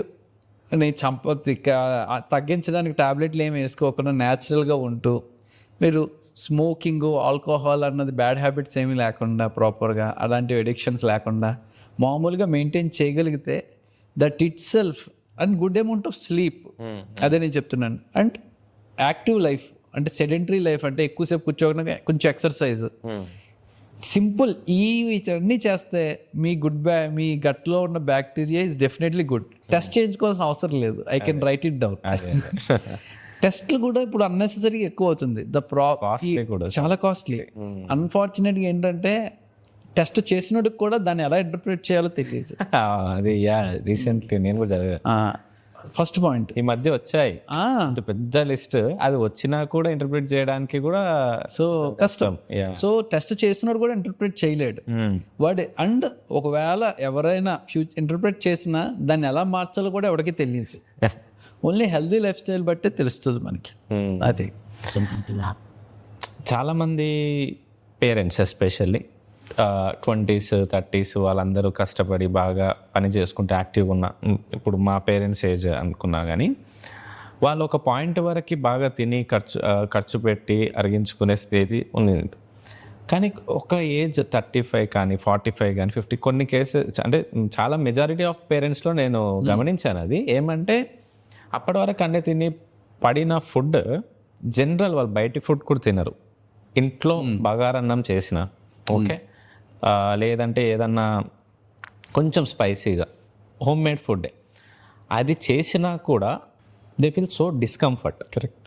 ఎప్పటి నుంచో లేనిది అది ఒక పాయింట్ అయిన తర్వాత స్టార్ట్ అవుతుంది. దానికి కారణం ఏంటి? సో ఇందాక నేను చెప్పినట్టు మీరు ఇంట్లో ఫుడ్ రెగ్యులర్ హెల్దీ ఫుడ్డే తీసుకుంటున్నారు, అప్పుడు అయినా వస్తుంది అనుకోండి, అప్పుడు మనం పెథలాజికల్ కాజెస్ చూడాలి. ఓకే. దానికి ఏంటంటే స్టొమక్లోని గ్యాస్ట్రైటిస్ అంటే అల్సర్స్ లాంటిది ఏదైనా చిన్న చిన్న అల్సర్స్ కానీ పెద్ద అల్సర్స్ కానీ స్టొమక్లో వచ్చినప్పుడు ఈ ఫుడ్ పడకపోవడం అని ఉంటుంది. ఓకే. దానికి ఇండియాలో ఈ అంటే అన్హెల్దీ ఫుడ్ హ్యాబిట్స్ తీసేస్తే తర్వాత కామనెస్ట్ కాజ్ హెచ్ పైలోరీ అని ఒక ఇన్ఫెక్షన్. ఓకే. అది బ్యాక్టీరియా. ఈవెన్ అసలు ఇండియాలో ఒకప్పుడు ఇప్పుడైతే గాల్ బ్లాడర్ సర్జరీ ఇవన్నీ కామన్. అప్పట్లో commonest surgery peptic ulcer disease అంటే స్టొమక్ అల్సర్కి సర్జరీ చేసేవారు. అవును. అసలు ఇప్పుడైతే గత 5 సంవత్సరాల్లో ఒక పేషెంట్ కూడా నా కారణంగా అల్సర్ కారణంగా సర్జరీ చేయించుకోలేదు. అప్పట్లో అంత కామన్గా ఎందుకు అయ్యేదంటే ఒకటి అప్పట్లో హెచ్ పైలోరీ ఇన్ఫెక్షన్ విపరీతంగా ఉండేది. ఇది ఎవరికి వల్ల తెలియలేదు. తర్వాత ఆస్ట్రేలియాలో ఒక సైంటిస్ట్ ఫస్ట్ టైము ఆ బ్యాక్టీరియాని కనుక్కొని ప్రూవ్ చేశాడు దీనివల్ల అల్సర్ వస్తుందని. ఓకే. అది ప్రూవ్ చేయడానికి అతను ఆ బ్యాక్టీరియాని తాగాడు అంటే నోబెల్ ప్రైజ్ వచ్చింది అతనికి. సూపర్. సో ఆ అల్సరు ఆ బ్యాక్టీరియాలో వస్తుందని తెలుసుకోవడం వల్ల మనం చాలా అల్సర్స్ని ప్రివెంట్ చేయగలిగాం. సో అలాగా గుడ్ హ్యాబిట్స్ ఉన్నా సరే ఎలాగా కొంచెం స్పైసీ ఫుడ్ తిన్నా కడుపులో మంట రావడం లేదా పెయిన్ రావడం అలాంటి ఉన్న వాళ్ళకి మనం ఏంటంటే వాళ్ళకి ఎక్కువ కాలం అంటే 4 వారాలు మించున్నా తగ్గట్లేదు రికరెంట్గా వస్తున్నా మళ్ళీ వాళ్ళకి ఏంటంటే మనం ఎవాల్యుయేట్ చేయాలి తప్పనిసరిగా. చేయించి టెస్ట్ చేసినప్పుడు చాలా మందిలో మనకి ఈ హెచ్ పైలోరీ అనేది పాజిటివ్ వస్తుంది. హెచ్ పైలోరీ అని పాజిటివ్ వచ్చిందని మనం ట్రీట్ చేసామనుకోండి యాంటీబయాటిక్స్ ఇచ్చి వాళ్ళ సిమ్టమ్స్ అన్నీ పోతాయి. ఓకే. సో అది మెయిన్గా కరెక్ట్గా డయాగ్నోస్ చేయాలి హెచ్ పైలోరీ అన్నది. ఓకే. ఈ మధ్య కాలంలో మీరు వింటారు, చాలామంది వింటారు ఇన్ఫ్లమేషన్ అని. ఓకే, మోస్ట్ కామన్ వర్డ్ అయిపోయింది. ఇన్స్టా రీల్స్ కానీ యూట్యూబ్ ఎక్కడ చూసినా ఇన్ఫ్లమేటరీ డైట్స్ కానీ యాంటీ ఇన్ఫ్లమేటరీ ఇన్ఫ్లమేషన్ అనేది చాలా కోర్ పదం అయిపోయింది. సో ఈ ఇన్ఫ్లమేషన్ గట్ హెల్త్కి కానీ డైజెస్టివ్ హెల్త్కి ఎలా ఇంపాక్ట్ చేస్తుంది? సో ఇన్ఫ్లమేషన్ అంటే మన వాడుక భాషలో వాపు అని అర్థం. ఓకే. వాపు. ఇప్పుడు సపోజ్ మనకి దెబ్బ తగిలింది అనుకోండి, ఎక్కడెక్కడైనా ఉబ్బుతుంది, ఎరుపెక్కుతుంది, అవును, ఉబ్బుతుంది, నొప్పి వస్తుంది, ఈ 3. సో వాపులో ఎందుకు అవుతుంది అంటే అక్కడున్న రక్తనాళాలకి డ్యామేజ్ అవుతుంది ఫస్ట్. సో మనకున్న ఇమ్యూనిటీ సెల్స్ అన్నీ ఆ డ్యామేజ్ అయిన రక్త కణాల నుంచి బయటకు వస్తాయి. ఓకే. అవి అంటే బ్లడ్ వెజల్ లోపల ఉండాల్సిన ఇమ్యూనిటీ సెల్స్ బ్లడ్ వెజల్స్ బయటికి టిష్యూలోకి వెళ్తాయి. వెళ్ళి టిష్యూ దగ్గర వాపు కాస్ చేస్తుంది. దాన్ని ఇన్ఫ్లమేషన్ అంటాం. ఇన్ఫ్లమేషన్ అనేక కారణాలు ఉండొచ్చు. సో మనం ఈరోజు గట్ గురించి మాట్లాడుతున్నాం కాబట్టి గట్ రిలేటెడ్ ఇన్ఫ్లమేషన్ మాట్లాడదాం. చాలా మంది చాలా నాన్ స్పెసిఫిక్ గా కొంచెం బ్లోటింగ్ ఉండి ఇన్ఫ్లమేషన్ ఉందంటారు. అలా ఏం కాదు. సో ఇన్ఫ్లమేషన్ కి రకరకాల కారణాలు ఉన్నాయి. మీకు పడని ఫుడ్ తిన్నా అంటే ఒక ఫుడ్ ఎలర్జీగానే ఉందనుకోండి, ఏదైనా అని ఫుడ్ తిన్నా ఫుడ్ వెళ్ళి ఇరిటేట్ చేస్తుంది ఇంటెస్టైన్ని, దానివల్ల అక్కడ ఇన్ఫ్లమేషన్ రావచ్చు. ఓకేనా? లేదు ఇంకొక పాసిబిలిటీ ఏంటంటే ఇప్పుడు ఇంకా కామన్గా మనకు తెలిసేది అంటే ఇప్పుడు కొంచెం ఇండియాలో బాగా పెరుగుతుంది ఇన్ఫ్లమేటరీ బౌల్ డిసీజ్ అని ఒక డిసీజ్ జబ్బు ఉంది. ఓకే. సో ఐబిడి అంటాం, అంటే ఇన్ఫ్లమేటరీ బౌల్ డిసీజ్ అని. ఇందాక మనం ఇప్పుడు మాట్లాడుకున్న డిసీజెస్ చాలా వరకు ఇరిటబుల్ బౌల్ సిండ్రోమ్ అనేయో లేదా కాన్స్టిపేషన్ అనో, దీంట్లోని ఇంటెస్టైన్లో అల్సర్లు కానీ ఇన్ఫ్లమేషన్ కానీ ఏమీ ఉండదు. కానీ ఈ ఇన్ఫ్లమేటరీ బౌల్ డిసీజులు ఏమవుతుందంటే మామూలుగా మనకు రోగనిరోధక శక్తి ఏదైతే ఇమ్యూనిటీ అయితే ఉందో ఓన్లీ బయట నుంచి ఉన్న బ్యాక్టీరియానో వైరస్నో ఫంగస్నో బయట నుంచి మనల్ని అటాక్ చేయడానికి లోపలికి వచ్చింది అనుకోండి, మన ఇమ్యూనిటీ రోగనిరోధక శక్తి వెళ్ళి వాటిని ఐడెంటిఫై చేసి వాటి మీద అటాక్ చేయడం స్టార్ట్ చేస్తాయి. సో ఈ అటాక్ చేసినప్పుడు కొల్లేటరల్ డ్యామేజ్ అవుతుంది. ఒక ఆర్మీలో ఎలాగైతే అక్కడైతే స్ట్రక్చర్స్ వార్ జరుగుతున్నప్పుడు స్ట్రక్చర్స్ డ్యామేజ్ అవుతాయి, మన బాడీలో కూడా అక్కడ డ్యామేజ్ అవుతుంది. ఈ అటాక్ ఇంటెస్టైన్ మీద అయిందనుకోండి అల్సర్లు వస్తాయి. అయితే బయట నుంచి ఇన్ఫెక్షన్ వల్ల అల్సర్స్ రావచ్చు కామన్గా. అంటే ఈ అమీబా ఇన్ఫెక్షన్ కానీ ఏదైనా టైఫాయిడ్ కానీ వచ్చింది అనుకోండి ఇంటెస్టైన్లోని, వచ్చిన బ్యాక్టీరియానో పారాసైట్నో డ్యామేజ్ చేయడానికని సెల్స్ వెళ్తాయి, వెళ్ళి వాటిని అటాక్ చేస్తుంది. ఆ కొల్లేటరల్ డ్యామేజ్లో మన ఇంటెస్టైన్కి అల్సర్స్ వస్తాయి. కానీ మనం ఎలాగైతే ఇన్ఫెక్షన్ కంట్రోల్ చేయగానే మళ్ళీ మన ఇమ్యూనిటీ ఓకే ఇన్ఫెక్షన్ లేదు కాబట్టి సైలెంట్ అయిపోద్ది, అల్సర్ హీల్ అయిపోద్ది. ఇప్పుడు మనకున్న ఎన్విరాన్మెంటల్ చేంజెస్ కానీ డైటరీ హ్యాబిట్స్ కానీ, అంటే ఎక్కువ ప్రాసెస్డ్ ఫుడ్ తీసుకోవడం వల్ల ఇండియాలో ఇన్ఫ్లమేటరీ బౌల్ డిసీజ్ అన్నది పెరుగుతుంది. ఇందులో ఈ ఇన్ఫ్లమేటరీ బౌల్ డిసీజ్లో ఏమవుతుందంటే బయట నుంచి ఏ ఇన్ఫెక్షన్ ఉండదు, మన సెల్సే మన ఓన్ సెల్స్ని, మన ఇమ్యూనిటీ సెల్స్ మన ఓన్ సెల్స్ని ఫారెన్గా అనుకుంటాయి. అంటే ఇది మన బాడీ కాదు, ఎవరిని ఎక్కడి నుంచి వచ్చిందని ఎజ్యూమ్ చేసుకొని మన సెల్స్, మన ఇమ్యూనిటీ మన సెల్స్ని డ్యామేజ్ చేయడం స్టార్ట్ చేస్తాయి, అటాక్ చేయడం. ఏం చేస్తాయి, మన ఇమ్యూన్ సెల్స్ వెళ్ళి మన ఇంటెస్టైన్ సెల్స్, పేగుల్లో ఉన్న సెల్స్ని డ్యామేజ్ చేసి డెత్ చేస్తూ ఉంటుంటాయి. అందువల్ల ఇంటెస్టైన్ సెల్స్ డెత్ అవ్వగానే అక్కడ అల్సర్ తయారైపోతుంటుంది. ఓకే, ఇది ఇన్ఫ్లమేటరీ బౌల్ డిసీజ్ అంటారు. అంటే మన ఓన్ ఇమ్యూన్ సిస్టమ్, మనల్ని కాపాడాల్సిన మన ఇమ్యూన్ సిస్టమే మన పేగులకి డ్యామేజ్ చేస్తూ ఉంటుంటుంది. ఈ ఇన్ఫ్లమేటరీ బౌల్ డిసీజ్ వల్ల ఏమవుతుందంటే ఇండియాలో విపరీతంగా పెరుగుతుంది ఇప్పుడు. అంటే వెస్టర్నైజేషన్ వల్ల అవ్వచ్చు, అంటే డైట్ మోడిఫికేషన్స్ వల్ల అవ్వచ్చు, ఈవెన్ పిల్లల్లో కూడా చూస్తున్నాం అన్ఫార్చునేట్గా ఇది. దీనివల్ల మనం దీంట్లో ట్రీట్మెంట్ ఏమి ఇవ్వాల్సి వస్తుంది అంటే మనం ఆ ఇమ్యూనిటీని తగ్గించే డ్రగ్స్ ఇవ్వాలి. It's a kind of auto immune disorder. So immunity తగ్గించే డ్రగ్స్ ఇవ్వాలి. సో ఇది ఒక kind of inflammatory bowl disease అన్నది ట్రూ ఇన్ఫ్లమేషన్ అనమాట. అంటే మన దాంట్లోని వేరే ఇన్ఫెక్షన్ వల్ల రావచ్చు, ఇన్ఫెక్షన్ లేకుండా ఇలాగా ఇన్ఫ్లమేటరీ బౌల్ డిసీజ్ వల్ల రావచ్చు. అది కాకుండా మీరు మామూలుగా ఇరిటబుల్ బౌల్ సిండ్రోమ్లో కానీ మిగతా వాటిల్లో కానీ మనం ఎంత టెస్ట్ చేసిన ఇన్ఫ్లమేషన్ ఏమి బయటపడుతుంది. ఓకే, ఉండదు, ఓన్లీ సిమ్టమ్స్ మాత్రం ఉంటాయి. ఇది ఎక్కువ పెరిగిపోతుంది, ఇది పెరుగుతుంది. ఇది చాలా దురదృష్టకరం అండ్ అన్హెల్దీ ట్రెండ్. సో చాలామంది జనరల్గా నాకు వెయిట్ లాస్ కానీ లేదంటే gut related life style changes న్యూట్రిషనిస్ట్ని కన్సల్ట్ అవుతారు కదా. మనం జనరల్గా మాట్లాడుకుంటే టీనేజ్లో కాలేజ్కి వెళ్ళే టైంలో, మెయిన్గా స్కూల్కి కాలేజ్కి వెళ్ళే టైంలో ఎక్కువ జంక్ ఫుడ్స్ కానీ ఎక్కువ ఫాస్ట్ ఫుడ్స్ తిన్నప్పుడు వాళ్ళకి అక్కడ ఏమీ డ్యామేజ్ జరగదు కదా. కానీ ఎప్పుడైతే వాళ్ళు అడల్ట్కి వచ్చి ఓకే మ్యారేజ్ అయిన తర్వాత కానీ సో ఆ డ్యామేజ్ అనేది అక్కడ చూపించే వాళ్ళని కూడా చూశాను నేను. అవునా, కొంతమందికి ఇమ్మీడియట్గా ఇంపాక్ట్ చూపిస్తుంది, కొంతమందికి 10 yearsకి 5 yearsకి కూడా చూపిస్తుంది కదా. అలాంటి కేసెస్ మీకు వచ్చిన కేసెస్లో చాలా ఇంట్రెస్టింగ్ కేసెస్ కానీ లేదంటే తక్కువ వయసులో వచ్చిన వాళ్ళు ఉంటాయి కదా కొన్ని. సో ఏదైనా ఒక కేసు షేర్ చేయండి.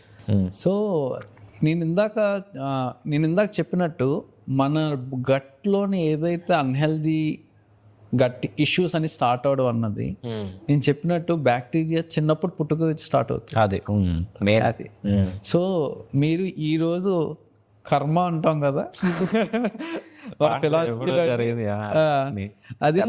సో ఆ కర్మ సిద్ధాంతంలో మనం చేసింది ఎప్పటికీ పోదు. ఈ రోజు మీరు హెల్త్ మీద ఇన్వెస్ట్ చేసింది డెఫినెట్ గా futurely it is going to help. ఈ రోజు పట్టించుకోలేదంటే ఫ్యూచర్లో you're going to suffer. So కర్మ సిద్ధాంతం ఊరుకునే పోదన్నట్టు హెల్త్ లో కూడా చాలా ముఖ్యం.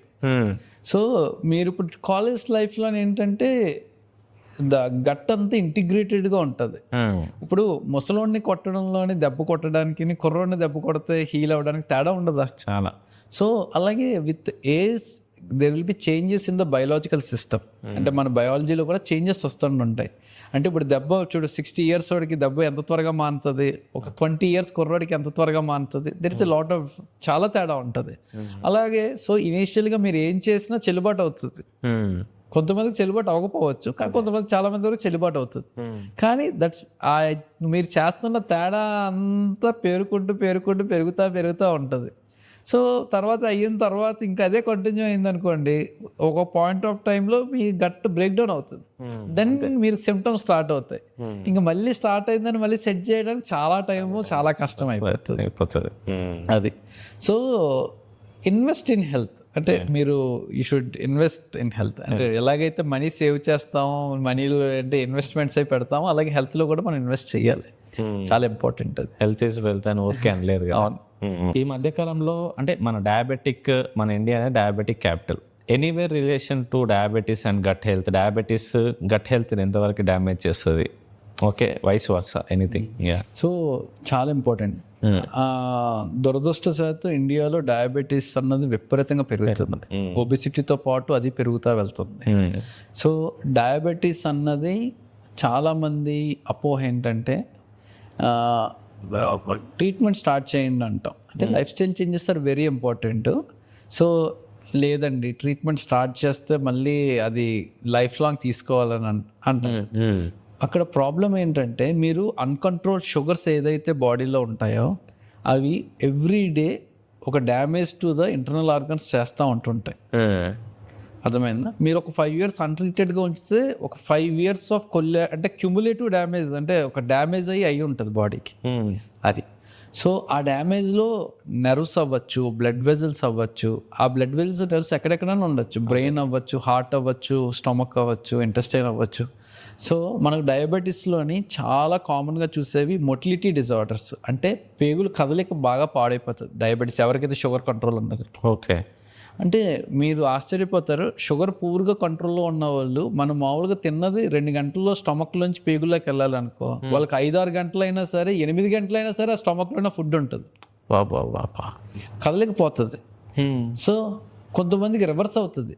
పేగులు నెర్వ్ కంట్రోల్ పోవడం వల్ల మనకేంటంటే మామూలుగా స్లోగా ఒక 24 గంటల్లో స్టమక్ నుంచి విరోచన ద్వారా మోషన్ అవ్వాల్సింది, అలా స్పీడ్ వల్ల రోజుకి 10 సార్లు మోషన్కి వెళ్ళాల్సి వస్తుంది.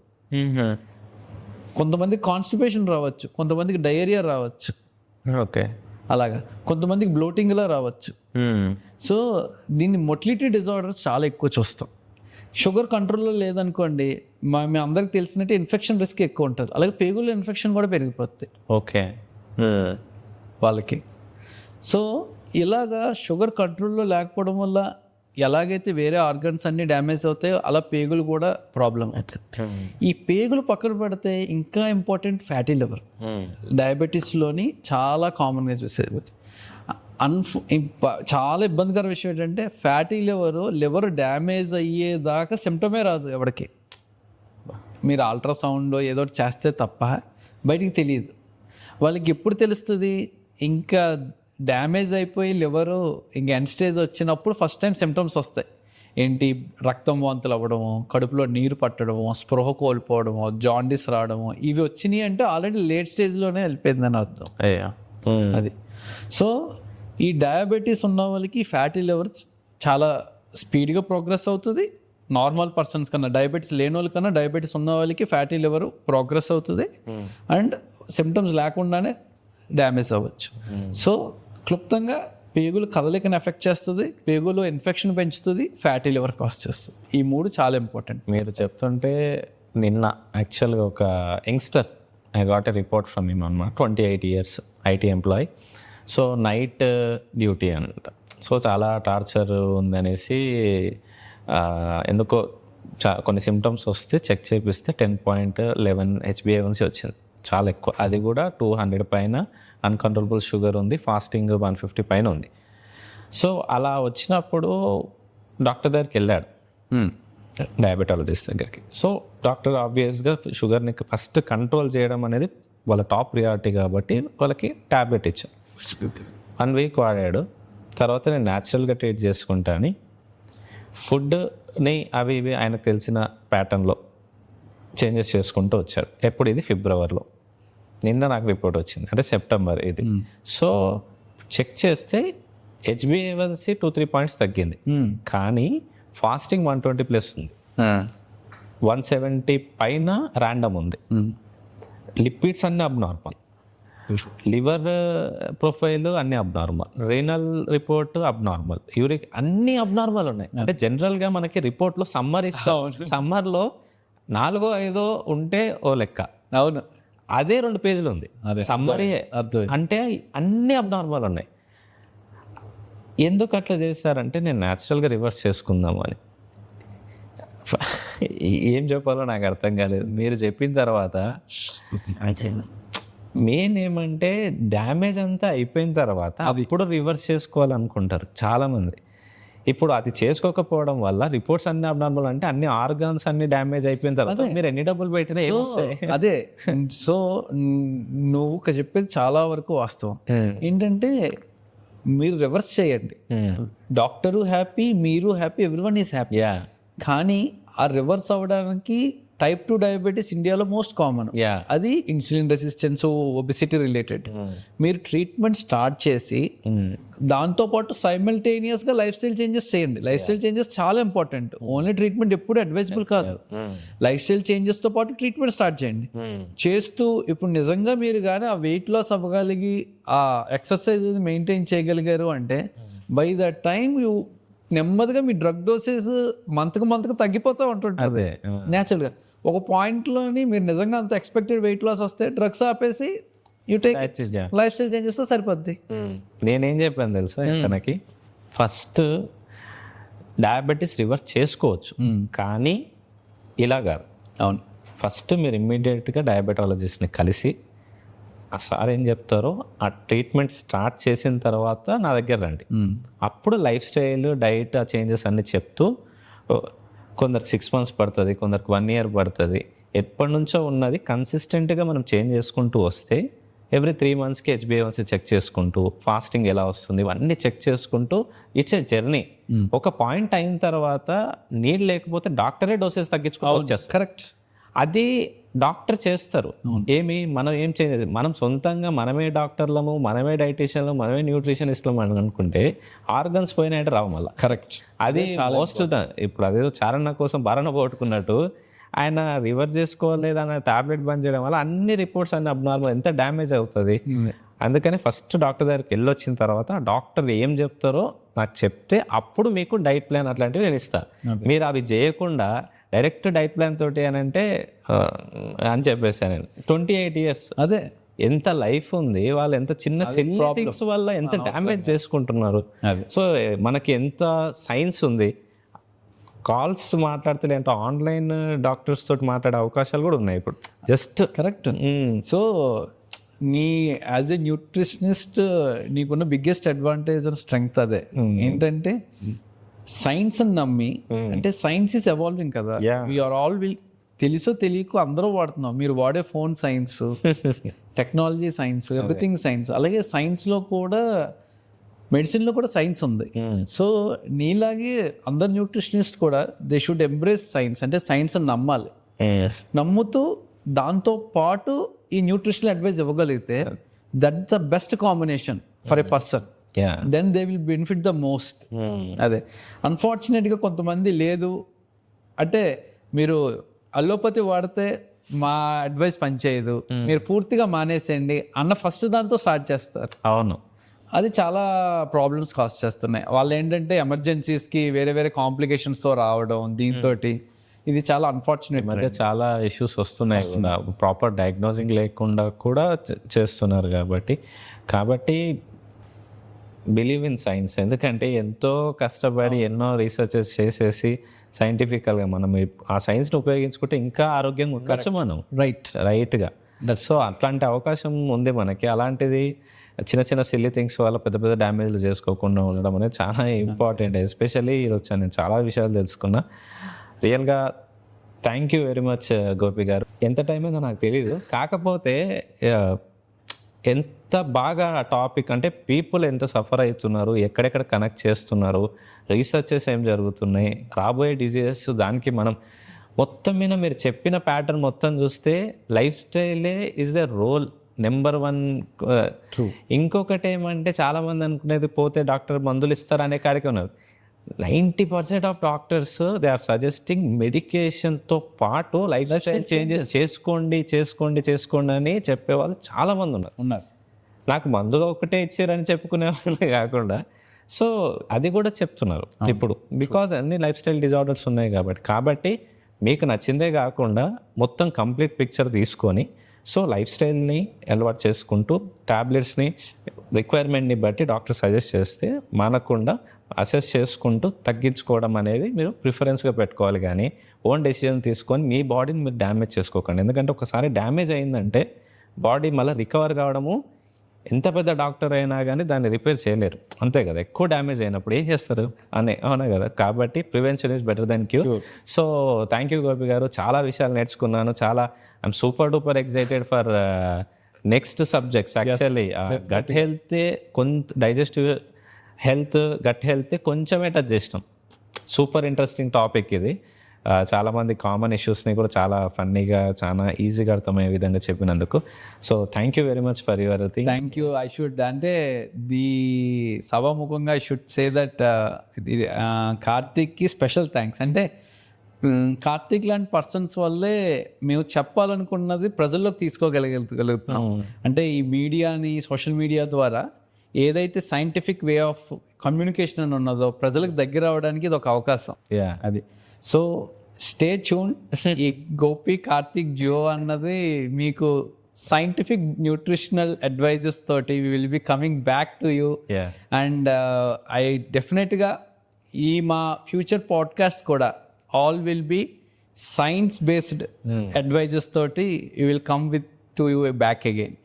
So happy. చూసారు కదా, బ్యాకప్డ్ విత్ సైన్స్. కాబట్టి ఒక గ్యాస్ట్రోఎంటాలజిస్ట్ ఎపడాలజిస్ట్ చెప్తున్నారు. కాబట్టి ఈ ఇన్సైట్స్ తీసుకొని మీ హెల్త్ని ఇంకా బెటర్ చేసుకోవడానికి ట్రై చేయండి. ఓకే, ఎందుకంటే ఇన్ఫర్మేషన్ చాలా ఉంది. ఎందుకంటే వైరల్ కావాలంటే ఏది అబద్ధమైన తొందరగా వైరల్ అవుతుంది, నిజం అనేది అసలు వైరల్ అవ్వదు. అవునా కదా. ఎందుకంటే అది సోదిలాగా అనిపిస్తుంది చాలామందికి, ఎందుకంటే మనకు క్విక్ రావాలి కాబట్టి. సో కాబట్టి చాలా విషయాలు నేర్చుకున్నారు. నెక్స్ట్ ఎపిసోడ్లో will discuss about another metabolic disorders and especially liver related issues. Again Gopi గారితో మనము నెక్స్ట్ పాడ్కాస్ట్లో కలుద్దాం. So thank you very much Gopi garu. So see you in next episode. Thank you very much.